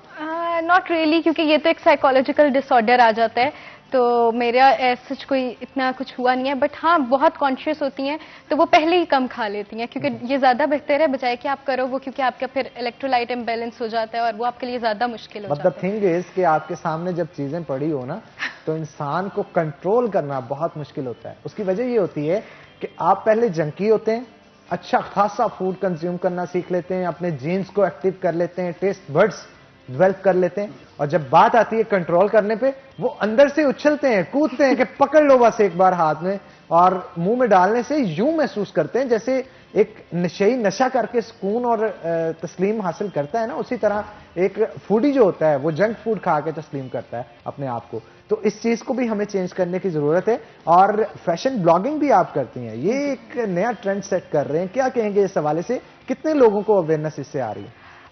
क्योंकि वही बात है कि कोविड की वजह से बहुत हद तक फैशन वीक्स और ये सारा कुछ खत्म हुआ है, तो मोस्टली, और इवन अगर कोई टीवी देख भी रहा होता है तो उसके हाथ में मोबाइल होता है, वो यूट्यूब देख रहा होगा, वो इंस्टाग्राम यूज कर रहा होगा। तो ये चीजें मैटर करती हैं कि फैशन को लोगों तक पहुंचाने के लिए अब उससे ज्यादा ब्लॉगिंग इंपॉर्टेंट है। लोग ब्लॉगर्स को ज्यादा फॉलो करते हैं, लोग इन्फ्लुएंसर्स को ज्यादा फॉलो करते हैं, उनको देखते हैं, तो इसी वजह से ये ज्यादा मैटर करता है कि यहाँ पे आप उसको। अच्छा, ब्लॉग्स कैसे बनाती हैं आप? किस तरह के ब्लॉग्स होते हैं? क्या इन्फॉर्मेशन होती है इसमें? मैं एक तो अपना फैशन एंड स्टाइल से रिलेटेड ही कर रही होती हूँ, बट उसके साथ साथ मुझे ये होता है कि आपके अंदर सेल्फ लव होना चाहिए। मेरी उससे रिलेटेड पोस्ट होती है। मैं कैप्शंस यूजुअली बहुत सोच समझ के और उसके अकॉर्डिंग करती हूँ, जो लोगों को मोटिवेट करें, लोग अपने आप से प्यार करना सीखें, क्योंकि आप तभी अच्छे लगते हो जब आप खुद से प्यार करते हो। तो confidence is the main thing. वही बात जो मैं कर रहा था कि क्वालिटी टाइम अपने लिए रोजाना की बुनियाद पे कुछ निकाल लिया करें। उसमें खवातीन वॉक भी कर सकती हैं, स्क्रबिंग भी कर सकती हैं, एक्सरसाइज भी कर सकती हैं, पेडिक्यू मैनिक्यू भी कर सकती हैं। अपने आप को खूबसूरत लगने के लिए कुछ भी किया जा सकता है, तो जिससे आप अपनी पर्सनैलिटी को निखार सकें। और जब कहने को आती है बात, तो लोग ये कहते हैं कि हर एक की उम्र जो है वो 50-60 साल ही होती है, ठीक है। लेकिन बात यहाँ पे ये आती है कि आप एक शख्स से जो कि क्वालिटी लाइफ गुजार रहा है, क्वालिटी लाइफ गुजारने वाला शख्स हमेशा दूसरे शख्स से बेहतर होता है कि अगर आप अपनी उस उम्र के अंदर फिटनेस पे अपनी जोर दे रहे हैं और एक इनर सेटिस्फेक्शन भी होती है ना रोहा, उस इनर सेटिस्फेक्शन को इंप्रूव करने के लिए आपको बहुत सारे काम ऐसे करने पड़ते हैं जो कि आम लोग नहीं कर रहे होते। मतलब अगर आप पतले दिख रहे हैं, आप बाय फेस अच्छा दिख रहे हैं, लोग उस पर कॉम्प्लीमेंट्स देते हैं तो उससे बंदा खुश होता है, पता लगता है जनाब आपकी मेहनत रायगा नहीं जा रही, आप अगर कोई काम कर रहे हैं तो लोग उसे सराह भी रहे हैं। तो आप जब ब्लॉग्स बनाती हैं बहुत सारे कमेंट्स भी आते होंगे नीचे, क्या किस तरह से डील करती हैं उससे? लेकिन ये है कि उसमें पॉजिटिव भी होते हैं, नेगेटिव भी होते हैं। जो पॉजिटिव होते हैं वो तो ऑब्वियसली आपको पंप अप कर रहे होते हैं, आप कहते हो नहीं और लोगों को, और स्पेशली जब आप आपके कैप्शंस पे मुझे बहुत ज़्यादा खुशी होती है जब कोई कहता है कि आपकी वजह से मैं इस तरह हो गया, आपकी वजह से ये हो गया, तो वो अच्छा लगता है। लेकिन हाँ, अगर कोई आपको आपकी ही बातों की वजह से अगर आपको हेट मिल रहा है किसी चीज़ पे, क्योंकि हर बंदा आपसे खुश नहीं हो सकता, यहाँ पे अच्छे अच्छे लोगों के होते हैं, तो उसमें यह है कि आपको इग्नोर करना चाहिए, आपको अपने आप को रखना चाहिए कि अल्लाह ताला ने आपको परफेक्ट बनाया हुआ है। आप किसी के वजह से मतलब अपने आप को बुरा मत सोचो, आप ये देखो कि अल्लाह ताला ने आपको बनाया है और बहुत अच्छा बनाया है, और बस सबका होता है कि सब अच्छा रहता है। अच्छा रोहा, सोशल मीडिया के ऊपर पॉजिटिव और नेगेटिव दोनों लोग देखने को मिलते हैं, जहां पे बहुत सारे लोग आपको सराह रहे होते हैं, बहुत सारे लोग आपकी अच्छी एक्टिविटीज पे भी नेगेटिव कमेंट्स करके आपको डिमोरलाइज करने की कोशिश करते हैं, उनको किस तरह से टैकल करते हैं आप? एट टाइम्स थोड़ा सा बुरा भी लगता है, एकदम से जब आता है तो बहुत ज़्यादा बुरा भी लगता है, लेकिन ये होता है आपके बहुत ज़्यादा सपोर्टर्स भी होते हैं, वही जो आपसे कर रहे होते हैं वो आपको सपोर्ट कर रहे होते हैं कि नहीं ऐसा नहीं है, ऐसा है। लेकिन ये है कि फॉर द टाइम बीइंग आप थोड़ा सा बुरा फील करते हो, लेकिन बाद में आपको वही चीज़ और ज़्यादा करी होती है कि नहीं आपने और अच्छा करना है, और आपको ज़्यादा मोटिवेट करी होती है उसी के लिए। अच्छा, इसके साथ साथ अगर फैशन ब्लॉगिंग की बात करें तो खवातीन को फैशन किस तरह से सिखाती हैं कि कौन से कलर की शर्ट के साथ कौन सी पैंट आपने पहननी है, या आपने पार्टी पे जाना है तो पार्टी वेयर कैसा होना चाहिए, ब्राइडल वेयर कैसा होना चाहिए, हेयर स्टाइल कैसा होना चाहिए, मेक ओवर कैसा होना चाहिए, क्या क्या चीज़ें सिखाती हैं आप? मेरा मेनली ये होता है कि आपको अपने अकॉर्डिंग पहले देखना चाहिए। सबसे पहले तो ये डिपेंड करता है कि आपको क्या सूट कर रहा है, आप किसके अकॉर्डिंग चाह रहे हो। फिर आप ये देखो कि इन फैशन क्या चीज़ चल रही है, उसके अकॉर्डिंग आप दोनों चीज़ों को आप मिला के फिर आप उनमें देखो। हेयर स्टाइलिंग आपकी डिपेंड कर रहा होता है, बहुत ज़्यादा डिपेंड कर रहा होता है कि आपकी क्या है। मेकअप भी डिपेंड करता है, लेकिन ये कि आपने कैसे कैरी किया किसी चीज़ को, ये कोई भी चीज़ बुरी नहीं होती है। ये डिपेंड कर रहा होता है कि आप उसको कैरी कैसे करो। आप कैरी अच्छा करते हो तो आप अच्छे लगते हो। आई ट्राई टू कन्विंस कि आप उसको अच्छे तरीके से कर लो। आप कलर कॉम्बिनेशंस देखो, आप अपने शूज़ देखो, बहुत मैटर करते हैं। शूज़ और वॉच ऐसी चीज़ होती है कि सबसे पहले नज़र उन्हीं पे जाती है। तो आप जो भी ड्रेसिंग कर रहे हैं उसके साथ मैच करके या कॉन्ट्रास्ट में भी अगर कर रहे हैं तो ये चीज़ें देख के जो इंसान को करनी चाहिए। मजीद फैशन के हवाले से गुफ्तगू करेंगे, लेकिन एक छोटी सी ब्रेक के बाद। तो नाज़रीन, एक ब्रेक लेंगे, ब्रेक के बाद दोबारा हाजिर होते हैं। कहीं मत जाइएगा, हमारे साथ रहिएगा।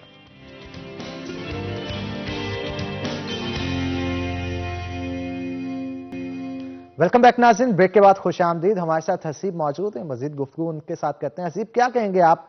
खवातीन की बात हो रही थी ब्रेक से पहले, बड़ी कॉन्शियस होती हैं अपने मोटापे को लेके। हाँ, मैं वो बात सुन रहा जो है इनकी मैं बात सुन रहा था, जो अपने आप को फिट रखना। जाहिर बात है, खा आप कैमरा पे आते हैं, कोई आप सेलिब्रिटी हैं या आप एक आम कॉमन आदमी हैं, हर बंदे को फिर भी अपनी एक फिटनेस करना अब ज़्यादा कॉन्शियस होना शुरू हो गए हैं लोग, जब से ये एक डिजीज़ का भी फेस गुजरा है। और उसके बाद लोग जब बहुत ज़्यादा घरों में रहे हैं और फिर उनके पास काफ़ी सारा टाइम था, वो अपने रूटीन के काम से थोड़ा सा हट चुके थे, तो उनके पास काफ़ी टाइम था। तो इस दौरान लोगों ने काफ़ी सारा सर्च किया, सोचा कि जाहिर बात है फिटनेस और इस तरह के मसाइल काफ़ी पैदा होने शुरू हो गए थे। और ये मोटापा तो कह लेंगे जिस तरह ना एक बुनियाद है, बहुत सारी बीमारियों की ये बुनियाद है। अगर आप इसी को कंट्रोल कर लेते हैं तो एक तो आप हेल्दी लाइफ गुजारते हैं, हैप्पी लाइफ गुजारते हैं। वो जैसे बात करते थे ना कि डू व्हाट यू लाइक, जो आपको पसंद है जब आप वो करते हैं तो आपका स्ट्रेस लेवल और आपका जो एक ज़िंदगी की बेतहाशा जो मसरूफियत है, उससे जब आप अपने लिए कोई वक्त निकालते हैं, जो भी आपको पसंद है, पेंटिंग पसंद है। मैं चाहूँगा यहीं पे आपकी बात काट रहा हूँ, ये पॉइंट जो है आपने बड़ा ज़बरदस्त रेज किया, लेकिन यहाँ पे मैं एक और चीज़ आपको नोट करवाना चाहता हूँ। जो लोग, आप एक तरफ कह रहे हैं कि मोटापा कम करना चाहिए, दूसरी जानब जहां पे मोटे लोग होते हैं या फूडीज होते हैं उनको रिलैक्सेशन और डिप्रेशन से दूरी तभी मिलती है जब वो अच्छा खाना खाते हैं, पिज्जा बर्गर। अब उनके लिए भी कुछ बताएं ना कि वो क्या करें। ये असल में जैसे रोहन ने एक बारी बात की थी कि साइकोलॉजिकल इफेक्ट, खवातीन पार्टी पे ज्यादा खा लेती हैं और बाद में वोमिट करती हैं। साइकोलॉजिकल, ये बेसिकली साइकोलॉजिकल इफेक्ट है। जो मोटापा, जिस बंदे को ऑलरेडी जो मोटापे का शिकार हो चुका है, उसकी बॉडी की डिमांड्स बढ़ चुकी हैं, उसको लगता है कि शायद वो ज्यादा खाएगा, ज्यादा फैट डाइट लेगा तो वो रिलैक्स होगा, जबकि ऐसा होता नहीं है। आप अगर एक हम जिस तरह तहकीकी मकाला जात हम मुख्तलिफ छापते रहते हैं, पाकिस्तान में भी, पाकिस्तान से बाहर भी, तो हमने ये अक्सर जगह ऑब्जर्व किया है कि जो मोटापे का शिकार लोग हैं वो डिप्रेशन का भी ज्यादा शिकार होती हैं। उनमें स्ट्रेस और डिप्रेशन बहुत जल्दी होता है, जबकि उनको ये लग रहा होता है कि शायद ज्यादा खाने से उनको रिलैक्सेशन मिल रही है। ये एक मिथ है, ये एक फॉल्स इंटरप्रिटेशन है। तो हमें उनको बेसिकली, जब आप उनके लाइफस्टाइल को स्टडी करेंगे ना, तो वो स्लगिश होंगे, स्लो होंगे, खाने को ज्यादा पसंद कर रहे होंगे और खाने में भी ज्यादा फैटी किस्म की डाइट्स को ज्यादा पसंद कर रहे होंगे। तो आप देखेंगे कि वो अपनी लाइफ में बेचैन, इरिटेटेड, हर वक्त अपने आप को ऐसा फील करेंगे जैसे उनकी जिंदगी में वो फ्लॉप हो गए हैं, वो कुछ कर नहीं सकते। फिर वो अपनी एनर्जीज, टैलेंट को एक रॉन्ग वे से यूज कर रहे होंगे। एक टैलेंट और एनर्जीज को राइट डायरेक्शन में यूज करना भी बहुत जरूरी है। Every person is talented. जैसे रोहा कह रही थी कि you are perfect, the Allah has created you perfect, there is nothing deficient in you. ये हमारी अपनी सोच है कि हम सोचते हैं मेरे में ये डेफिशिएंट है, मेरे में ये डेफिशिएंट है। ऐसा कुछ नहीं है। और आपको खुद सोच के बिल्ड कर लेते हैं, बिल्ड कर लेते हैं। और हम वो क्या कहते हैं कि वो एक कुएं के मेंढक वाली बात होती है ना, कि हम उस कुएं के ऊपर का आसमान सिर्फ फिर देख रहे होते हैं। हम कहते हैं कि मैं ये कर ही नहीं सकता, मेरे अंदर ये चीज है ही नहीं। आपको सिर्फ अपने अंदर का टैलेंट आइडेंटिफाई करना है। If you can identify your internal talent, you can rule the world. जितनी सक्सेसफुल लोगों को अगर आप देखेंगे ना, उनकी सक्सेस के पीछे दो ही चीजें हैं। नंबर वन, कि उन्होंने अपने आप को पहचान लिया कि what they can do, what is the talent they have. Number two, उन्होंने कंसंट्रेट किया फिर उसके ऊपर। उनको 2 साल लगे, 5 साल लगे, 10 साल लगे, 20 साल लगे। ख्वाह वो सेलिब्रिटीज हैं, वो पॉलिटिशियंस हैं, वो एकेडमिशियंस हैं, वो रिसर्चर हैं हमारी तरह के, लेकिन जो एक कंसिस्टेंसी से अपने फील्ड में कंसंट्रेट करके वो चलता रहा, आखिरकार उसने एक सक्सेस ली। बड़ी बड़ी सक्सेस स्टोरीज है हमारे मुल्क में, हमारे अपने कंट्री में। हमें कोई ज़रूरत ही नहीं है कि हम यूरोप और अमेरिका और कनाडा की सेलिब्रिटीज़ या उनकी मिसालें लें। हमारे अपने मुल्क में पॉलिटिकल मिसालें, पॉलिटिशियंस की मिसालें मौजूद हैं, हमारे यहाँ पे सेलिब्रिटीज़ की मिसालें मौजूद हैं, एकेडमिशियंस हैं, रिसर्चर हैं। बट अनफॉर्चुनेटली हमारी सोसाइटी में ना उनको एक जो ग्रूमिंग की अपॉर्चुनिटी है वो शायद उस तरह से मिलती नहीं है। तो मैं कहीं पे पढ़ रहा था कि स्ट्रगल क्या होती है। मुश्किल होती है तो स्ट्रगल होती है ना, क्या आसानी में भी स्ट्रगल होती है? नहीं। स्ट्रगल तो होती तब है जब आपके लिए मुश्किलात होंगी, और जितनी स्ट्रगल आपकी ज्यादा होती है उतने ही आप सक्सेसफुल होकर निकलते हैं। और एक और चीज है स्ट्रगल के अंदर कि जितनी स्ट्रगल से कोई चीज आप हासिल करते हैं ना, उसकी लज्जत में उतना ही इजाफा हो जाता है। और जितनी आसानी से जो चीज आपको मिलती है उसकी लज्जत ज्यादा भी हो, उसकी पर कदर वो नहीं नहीं रहती। महसूस होती, उसकी आपको उस तरह से कदर नहीं रहती। जब आपको ये वही बात आ जाती है, जब आपको इंटरनली अच्छा लगता है कि जी मैंने कुछ किया और मुझे उसके रिजल्ट में मुझे कोई अचीवमेंट मेरी हुई, तो यू फील हैप्पी। ये वो जिंदगी की छोटी छोटी खुशियां हैं जो आपको बहुत सारी बीमारियों से बचा लेती हैं। हम फिर वापस, जो मेरी एक फील्ड ऑफ रिसर्च है, क्योंकि शुगर का मर्ज, मोटापे का मर्ज, ये बहुत सारी और बीमारियों की जड़ है। शुगर शायद बजाते खुद तो कुछ नहीं करती, क्या है, एक ग्लूकोज का अनकंट्रोल्ड पैशन है बेसिकली। शुगर इंसुलिन की कमी है, इंसुलिन की कमी है, लेकिन ये और बहुत सारी बीमारियों को जन्म देती है, ट्रिगर करती है। बिल्कुल, आपने you use the right word, trigger करती है। तो आप अगर इसको टाइमली आइडेंटिफाई करते हैं, टाइमली अपने आप को इसको मैनेज कर सकते हैं, क्योंकि इसका ट्रीटमेंट तो अभी तक भी दुनिया में नहीं डिस्कवर हो चुका। बहुत सारी एजेंसीज, रिसर्चर्स, रिसर्च ग्रुप्स इस पे काम कर रहे हैं, लेकिन आप जब तक डाइट हेल्थी नहीं लेंगे, कुछ ना कुछ ऐसे लेते रहेंगे जो कि आपके पैंक्रियाज को डिस्टर्ब करेगी या उस पर लोड को बढ़ाएगी, तो ऑटोमेटिकली आपके इंसुलिन की प्रोडक्शन, क्योंकि हार्मोन है इंसुलिन एक, और ये पैंक्रियाज ही रिलीज करता है, पैंक्रियाज पे जब लोड ज्यादा आएगा तो ऑटोमेटिकली उसकी प्रोडक्शन स्लो डाउन हो जाएगी और एक टाइम आएगा कि वो खत्म हो जाएगा। इसमें मैं हमेशा एक ना अपनी क्लास में भी अपने स्टूडेंट्स को भी, या जहाँ पे भी कहीं लेक्चर देने जाऊँ, मैं एक छोटी सी मिसाल देता होता हूँ। कि आप इसको एक गाड़ी के इंजन की तरह ले लें। एक गाड़ी आपने खरीदी है, उसका इंजन है, अगर आप उसको बहुत हाई स्पीड पे भगाते रहेंगे, उसका ऑयल नहीं टाइम पे चेंज करेंगे, उसमें फ्यूल भी अच्छा नहीं डलवाएंगे, वो 4 बंदों की कैपेसिटी की गाड़ी या 8 बंदों को बिठाकर उसमें फिरते रहेंगे, अगर वो गाड़ी 10 साल चलनी है तो वो गाड़ी 5 साल में जवाब दे जाएगी और हीट अप हो जाएगी। हीट अप हो जाएगी। That is the simple example which you can take for the body physiology as well. तो जिस्म पे जितना बोझ डालेंगे। सिंपली एक और बड़ा मिसकंसेप्शन है लोगों को, मैं यहाँ पे उसको भी मेंशन लाजमी तौर पे करना चाहूंगा, शुगर के हवाले से। शुगर पेशेंट्स ये समझते हैं कि ज्यादा मीठा खाने की वजह से उनको शुगर होती है। हाँ। हालांकि उनको ये नहीं पता कि जो आप खाना खा रहे हैं ये कार्बोहाइड्रेट सारे जाके अंदर शुगर की फॉर्म में कन्वर्ट हो रहे बिल्कुल, उसको भी शुगर कहते हैं। ज्यादा खाना भी आपको शुगर में मुब्तला कर सकता है। इस हवाले से भी जरा आगाह करें लोग। देखिए, एक तो जैसे शुगर्स है ना, जैसे ये लोग चीनी का इस्तेमाल करते हैं चाय में, ये तो डायरेक्ट शुगर है ना। कुछ चीजें जैसे लोग समझते हैं जो चपाती है, ये भी हाई सोर्स है शुगर का। जब ये जाती है तो मेटाबॉलिज्म के बाद ये भी ग्लूकोज में कन्वर्ट होती है। इस तरह डाइट में बहुत सारी चीजें हैं जो कि बॉडी में जब जाती हैं, एब्जॉर्ब होती हैं, तो वो ग्लूकोज में कन्वर्ट हो जाती है। फर्मेंटेड ब्रेड्स का लाजमी जिक्र करें। बिल्कुल, जो ब्रेड्स हैं वो तो हाईली रिच्ड है ना सक्रोज के अंदर और ग्लूकोज के अंदर। ये जब मेटाबॉलाइज होती हैं तो इनके बारे में इनका एक टर्मिनोलॉजी हम यूज करते हैं, ग्लूकोज इमीडिएटरी इंडेक्स, यानी कौन सी चीज कितनी ज्यादा और कितनी जल्दी ग्लूकोज में कन्वर्ट होती है। तो ये जो ब्रेड्स हैं और जो इस तरह की जितनी भी हाई फाइट डाइट्स हैं, ये इनका ग्लूकोज का इमीडिएटरी इंडेक्स भी बहुत ज्यादा होता है। ये जैसी जाती हैं ये बड़ी जल्दी ग्लूकोज में कन्वर्ट होती हैं और इनसे ग्लूकोज का लेवल भी बहुत तेजी से हाई होता है। वो ब्लड स्ट्रीम में दाखिल हो जाता है और वहां पे फिर आगे काम होता है इंसुलिन का। इंसुलिन प्रोडक्शन अगर नहीं है तो ऑटोमेटिकली प्रेशर डाल देंगे, उतना वो जो है ना वो जल्दी एग्जॉस्ट हो जाएगा, पेंक्रियाज भी। तो उसमें कुछ नहीं है। हम सिर्फ यही समझते रहते हैं कि शायद जो हमने मीठा खाया है, सिर्फ ये मीठा ही बेसिकली जो है ना वो हमारे लिए प्रॉब्लम होगा, जबकि बहुत सारी ऐसी डाइट्स हैं जो बाहर मीठी नहीं नजर आती लेकिन ग्लूकोज की प्रोडक्शन को बहुत पेसअप कर देती हैं। तो ये इस चीज के बारे में हमें जो है ना वो कॉन्शियस होने की काफी जरूरत है अपनी डाइट में। और उसके साथ साथ हमें अपनी जो डेली लाइफ की जो हमारी रूटीन है उसको हमें जितनी अब अपनी डेली एक पानी का ग्लास है, आप उसको भर के अगर पकड़ के खड़े रहेंगे तो एक टाइम पे आपके ये बाजू के मसल्स भी स्ट्रेस्ड हो जाएंगे।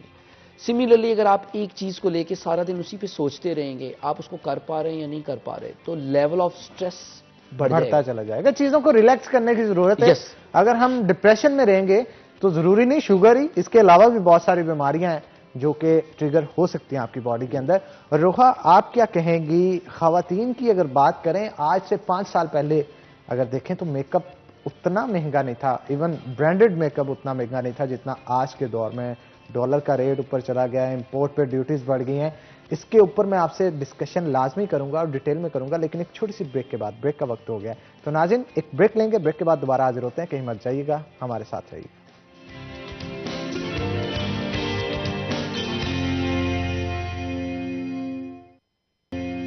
वेलकम बैक नाज़रीन, ब्रेक के बाद खुश आमदीद। हमारे साथ रोहा मौजूद हैं, उनसे गुफ्तगू करते हैं।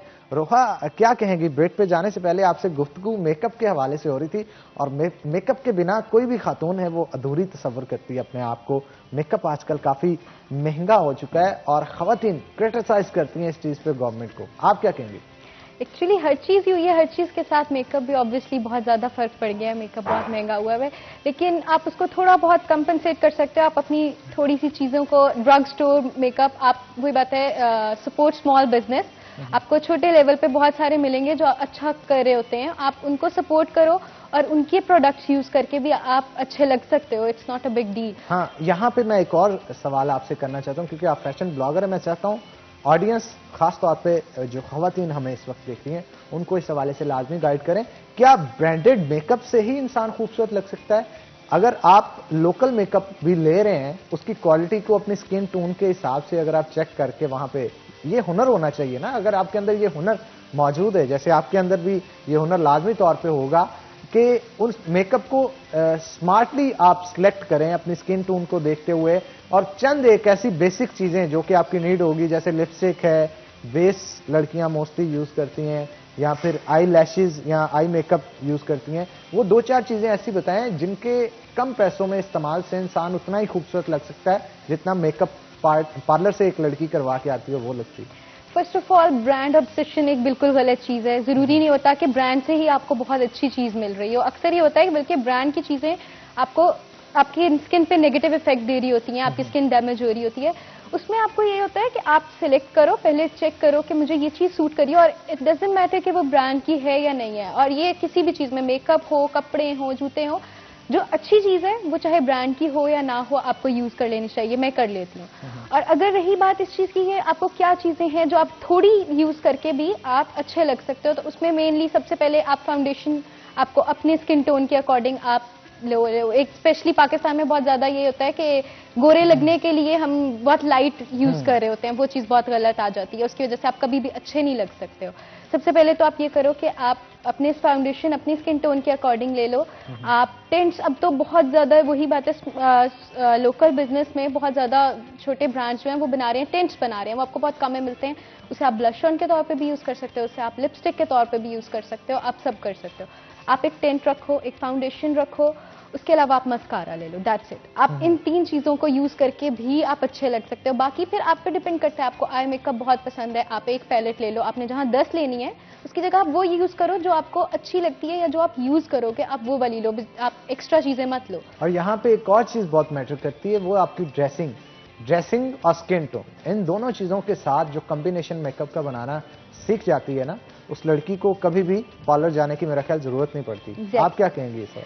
ये बहुत ज़्यादा होता है, लेकिन पाकिस्तान में ये होता है कि ये दिखाया जा रहा होता है अक्सर, आपके अपने रिलेटिव्स आपको कह रहे हैं, अगर एक डार्क टोन लड़की, मैं खुद एक डार्क टोन हूँ, तो मैं अगर व्हाइट पहनूंगी, मुझे बहुत लोग कहेंगे तुमने व्हाइट कपड़े पहन लिए हैं, तुम्हें ये अच्छे नहीं लगेंगे।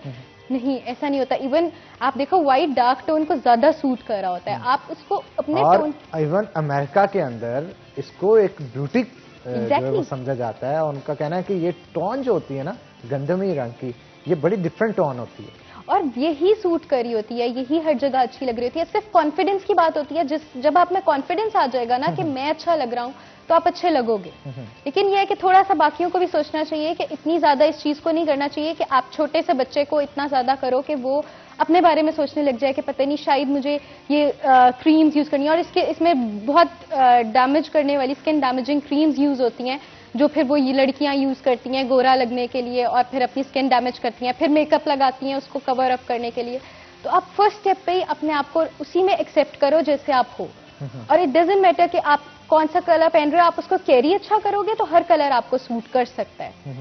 और इसके अलावा अगर कैजुअल ड्रेसिंग की बात करनी हो, मतलब बाहर आजकल आपने डाइन इन करने जाना है, किसी पार्टी पे जाना है, तो उसके लिए कैजुअल ड्रेसिंग कैसी होनी चाहिए? क्योंकि बहुत सारे लोग अब, क्योंकि फैशन इंडस्ट्री की अगर खास तौर पे बात करें ना, उसके लिए फैशन एग्जीबिशंस का इनकार किया जाता था, फैशन शोज का इनकार किया जाता था, लोगों को जरा नो हाउ होती थी फैशन क्या चल रहा है। 1 साल से ये तमाम एक्टिविटीज रुकी हुई हैं।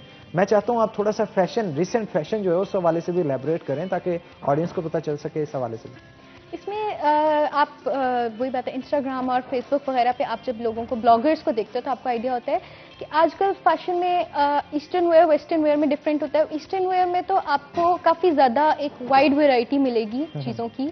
आप लॉन्ग शर्ट्स भी काफ़ी ज़्यादा, जो बहुत पहले थी दोबारा से इन हो रही हैं, लॉन्ग शर्ट्स हो रही हैं, शॉर्ट हो रही हैं, साथ कैप्रीज हो रही हैं, शलवार बहुत ज़्यादा, अब रिसेंटली बहुत ज़्यादा शलवार की तरफ ट्रेंड वापस आ गया है और वो बहुत सूट करता है। और इसके अलावा मोनोक्रोम, खास तौर पे हमारे ट्रेंड की बात की जाए, एक तो ट्रेडिशनल स्टाइल है जो कि लहंगा शादियों पे चल रहा होता है, मैक्सीज चल रही होती हैं ऐसा, और आजकल थोड़ा सा एक और चीज एग्जैजरेट कर रहे हैं, वो ये कि वेस्टर्न और ईस्टर्न को मिक्सअप करके कोई नई फॉर्म्स दी जा रही हैं, उसको भी लोग काफी सराह रहे हैं। फैशन आर्ट होता है, आप उसको जिस के अकॉर्डिंग करना चाहो आप उसको कर सकते हो। वो आप डिफरेंट चीज निकाल रहे हो, दोनों को कंबाइन करके आप कर रहे हो, तो वो एक अच्छी चीज है। आप नई चीज लेकर आ रहे हो, इट्स अ गुड थिंग। और इसके अलावा अगर बात की जाए फैशन से हटके खवातीन के बालों की, तो बाल जो हैं वो खवातीन के बड़े डैमेज होते हैं, और अक्सर औकात बालों के झड़ने की वजह से खवातीन बड़ी परेशान होती हैं। हेयर स्टाइलिंग के लिए उनको, क्योंकि वो गर्मा गर्म ड्रायर उनको यूज़ करना पड़ता है, इवन ड्रायर का तो मुझे भी बड़ा मसला रहता है समटाइम। तो इसके लिए अपने बालों को डैमेज होने से बचाने के लिए कोई रेसिपीज या कुछ इस तरह की चीज़ भी बताएं ना आप, क्योंकि न्यूट्रिशनिस्ट भी हैं, तो मैं चाहता हूं बालों के हवाले से लाजमी गाइड करें। ऐसी खवातीन जो अपने बालों को लेकर बड़ी कॉन्शियस हैं, वो बालों को बेहतर कैसे करें, लंबे कैसे करें, घने कैसे करें, मोटे कैसे करें। उसमें मोस्ट इंपॉर्टेंट तो ये है कि आपकी डाइट में प्रोटीन्स होने चाहिए, क्योंकि आप जब आपने प्रोटीन की बात की तो हमारी प्रोटीन भी आ गई है। आज की डिश जो है हमारी तैयार हो चुकी है और चिकन प्योर प्रोटीन ही होती है। तो प्रोटीन जो डाइट आपने लेनी होती है वो ऑर्गेनिकली कैसे लिया जाए? एक तो चिकन फॉर्म है, इसके अलावा वेजिटेबल से किस तरह से ले सकते हैं आप? वेजिटेबल से और इसके अलावा मोस्ट इम्पोर्टेंट, आप रोज एक एग अगर ले लेते हो, एग आपका प्योर प्रोटीन है। हाँ, वो बहुत 3.5 ग्राम प्रोटीन एक एग वाइट में मौजूद होती है। और इवन अगर आप बीन्स उनका इस्तेमाल करें उससे भी प्रोटीन सोर्स आप ले सकते हैं, बजाय इसके कि आप सप्लीमेंट्स यूज करें, क्योंकि एक वक्त के अंदर कम से कम 24 ग्राम प्रोटीन एक डाइट के अंदर, एक मील के अंदर आपको चाहिए होता है। तो वो कोशिश करनी चाहिए कि आप जो डाइट ले रहे हैं उसके अंदर इतना मौजूद हो प्रोटीन। इससे हटके अगर बात करें, प्रोटीन से हटके अगर डाइट के हवाले से बात करें, 5 कलर्स आप, न्यूट्रिशनिस्ट का कहना होता है कि 5 कलर्स अपनी डाइट के अंदर ऐड करें। अब वो किस तरह से ऐड करने चाहिए, वेजिस क्या होने चाहिए और क्या चीजें होनी चाहिए? अकॉर्डिंग टू हेयर प्रॉब्लम नहीं, ओवरऑल हेल्थ के हवाले से आपको उसमें आपकी कार्बोहाइड्रेट्स, प्रोटीन्स आप उसके अकॉर्डिंग लेते रहो। फैट्स होती हैं आपकी, फैट्स भी इवन ये भी कहा जाता है कि फैट्स बिल्कुल ही नहीं, जो एक नॉर्मल पर्सन है उसके लिए ये सब फैट्स, कार्बोहाइड्रेट्स, प्रोटीन्स एक नॉर्मल लेवल तक, एक लिमिटेड उसमें आपको लेनी चाहिए। और वेजिटेबल्स कितने इंपॉर्टेंट है? वेजिटेबल्स तो सबसे ज्यादा इंपॉर्टेंट है as compare to meat. I prefer कि आप उसमें वेजिटेबल्स को ज्यादा करो, क्योंकि आपको वेजिटेबल्स से सब चीजें एक साथ मिल रही होती हैं। उसमें आपके विटामिन, मिनरल्स जो सबसे माइनर अमाउंट में होती हैं बाकी चीजों के अंदर, वो आपको वेजिटेबल्स में सबसे ज्यादा मिल रहे होते हैं। तो इट्स वेरी इंपॉर्टेंट कि आप डाइट में वेजिटेबल्स इंक्लूड करें। बिल्कुल ठीक कह रही हैं आप। हमारे साथ सीप साहब भी मौजूद हैं, उनसे भी गुफ्तगू करते हैं। सर, जनरल एक मैसेज क्या देना चाहेंगे अपनी फिटनेस के हवाले से लोगों को, क्योंकि आप भी अपनी एज के हवाले से मैं देख रहा हूँ काफी फिट है, ना तो आपकी टोन निकली है और बॉडी पूरी टोन्ड है आपकी, तो अपनी फिटनेस का भी राज बताएं जरा। ऑडियंस जैसे अभी ये रोहा बात कर रही थी ना, और आपने भी इसके ऊपर काफ़ी फोकस किया कि जी वेजिटेबल्स और natural products, basically more you close to the nature, more healthy you will be. ये एक टेक होम मैसेज आप कह सकते हैं कि होना चाहिए, क्योंकि ये जितनी भी हमारी जो डाइट्स हैं, जिस तरह इन्होंने कहा फैट, कार्बोहाइड्रेट्स, ये एक नॉर्मल लेवल पे तो रिक्वायर्ड हैं। ये नहीं कि आपकी डाइट में ये बिल्कुल ही ना हो, आपकी डाइट में इनका मौजूद होना भी ज़रूरी है, लेकिन up to a certain limit. और क्योंकि ये जब एक सर्टन लिमिट से बढ़ जाती हैं तो उसकी वजह से, जिसको हम आम फहम अल्फाज में ये कह सकते हैं कि जो फ्री रेडिकल्स या ऑक्सीडेटिव रेडिकल्स एक्यूमुलेट होना शुरू हो जाते हैं, ऑक्सीडेटिव स्ट्रेस उसकी वजह से बननी शुरू हो जाती है। तो बेसिकली ये जो वेजिटेबल्स हैं, फ्रूट्स हैं, जितनी भी, इवन ये जो ड्राई फ्रूट्स हैं, अब आजकल सर्दियाँ हैं, विंटर है, नट्स, जैसे आपने बीन्स की भी बात की, ये रिच सोर्स प्रोटीन का भी है और उसके साथ साथ एंटीऑक्सीडेंट्स भी हैं। हेल्दी फैट्स हैं इसके अंदर, ओमेगा 3 फैटी एसिड्स हैं, वो आपके हार्ट हेल्थ के लिए, और क्योंकि ये एंटीऑक्सीडेंट्स रिच हैं, तो जितनी भी ऑक्सीडेटिव स्ट्रेस है, ख्वाह वो आपके लाइफस्टाइल में डाइट की वजह से, लैक ऑफ एक्सरसाइज की वजह से, या किसी भी टॉक्सिक मटेरियल या फूड के इस्तेमाल की वजह से जो बनती हैं, उनको काउंटर करने के लिए एंटीऑक्सीडेंट आपका जो सिस्टम है बॉडी का, उसको ये स्ट्रेंथन करती हैं। जैसे ये सिट्रस फ्रूट्स हैं आजकल, ये किन्नू है, फ्रूटर है, विटामिन सी में एनरिच्ड है, and that is a rich source of antioxidant. बिल्कुल, और ये रिच सोर्स ऑफ एंटीऑक्सीडेंट अगर आप लेते हैं, विटामिन सी आपके इम्यून सिस्टम को बूस्ट करने के लिए बहुत इंपॉर्टेंट होती है। तो ये तमाम फ्रूट्स और इसके साथ साथ हेल्दी डाइट के लिए organic source of protein and carbohydrates अगर आप यूज करते हैं तो उससे आपकी सेहत पे बहुत मुस्बत असरात पड़ सकते हैं। बहुत शुक्रिया हसीब आज के शो में आने के लिए। आपका भी बहुत शुक्रिया आज के शो में आने के लिए। तो इसी के साथ नाज़रीन, आज के प्रोग्राम से अपने मेजबान हन्नान बुखारी को दीजिए इजाजत। इंशाल्लाह कल होगी आपसे मुलाकात, तब तक के लिए अल्लाह हाफिज।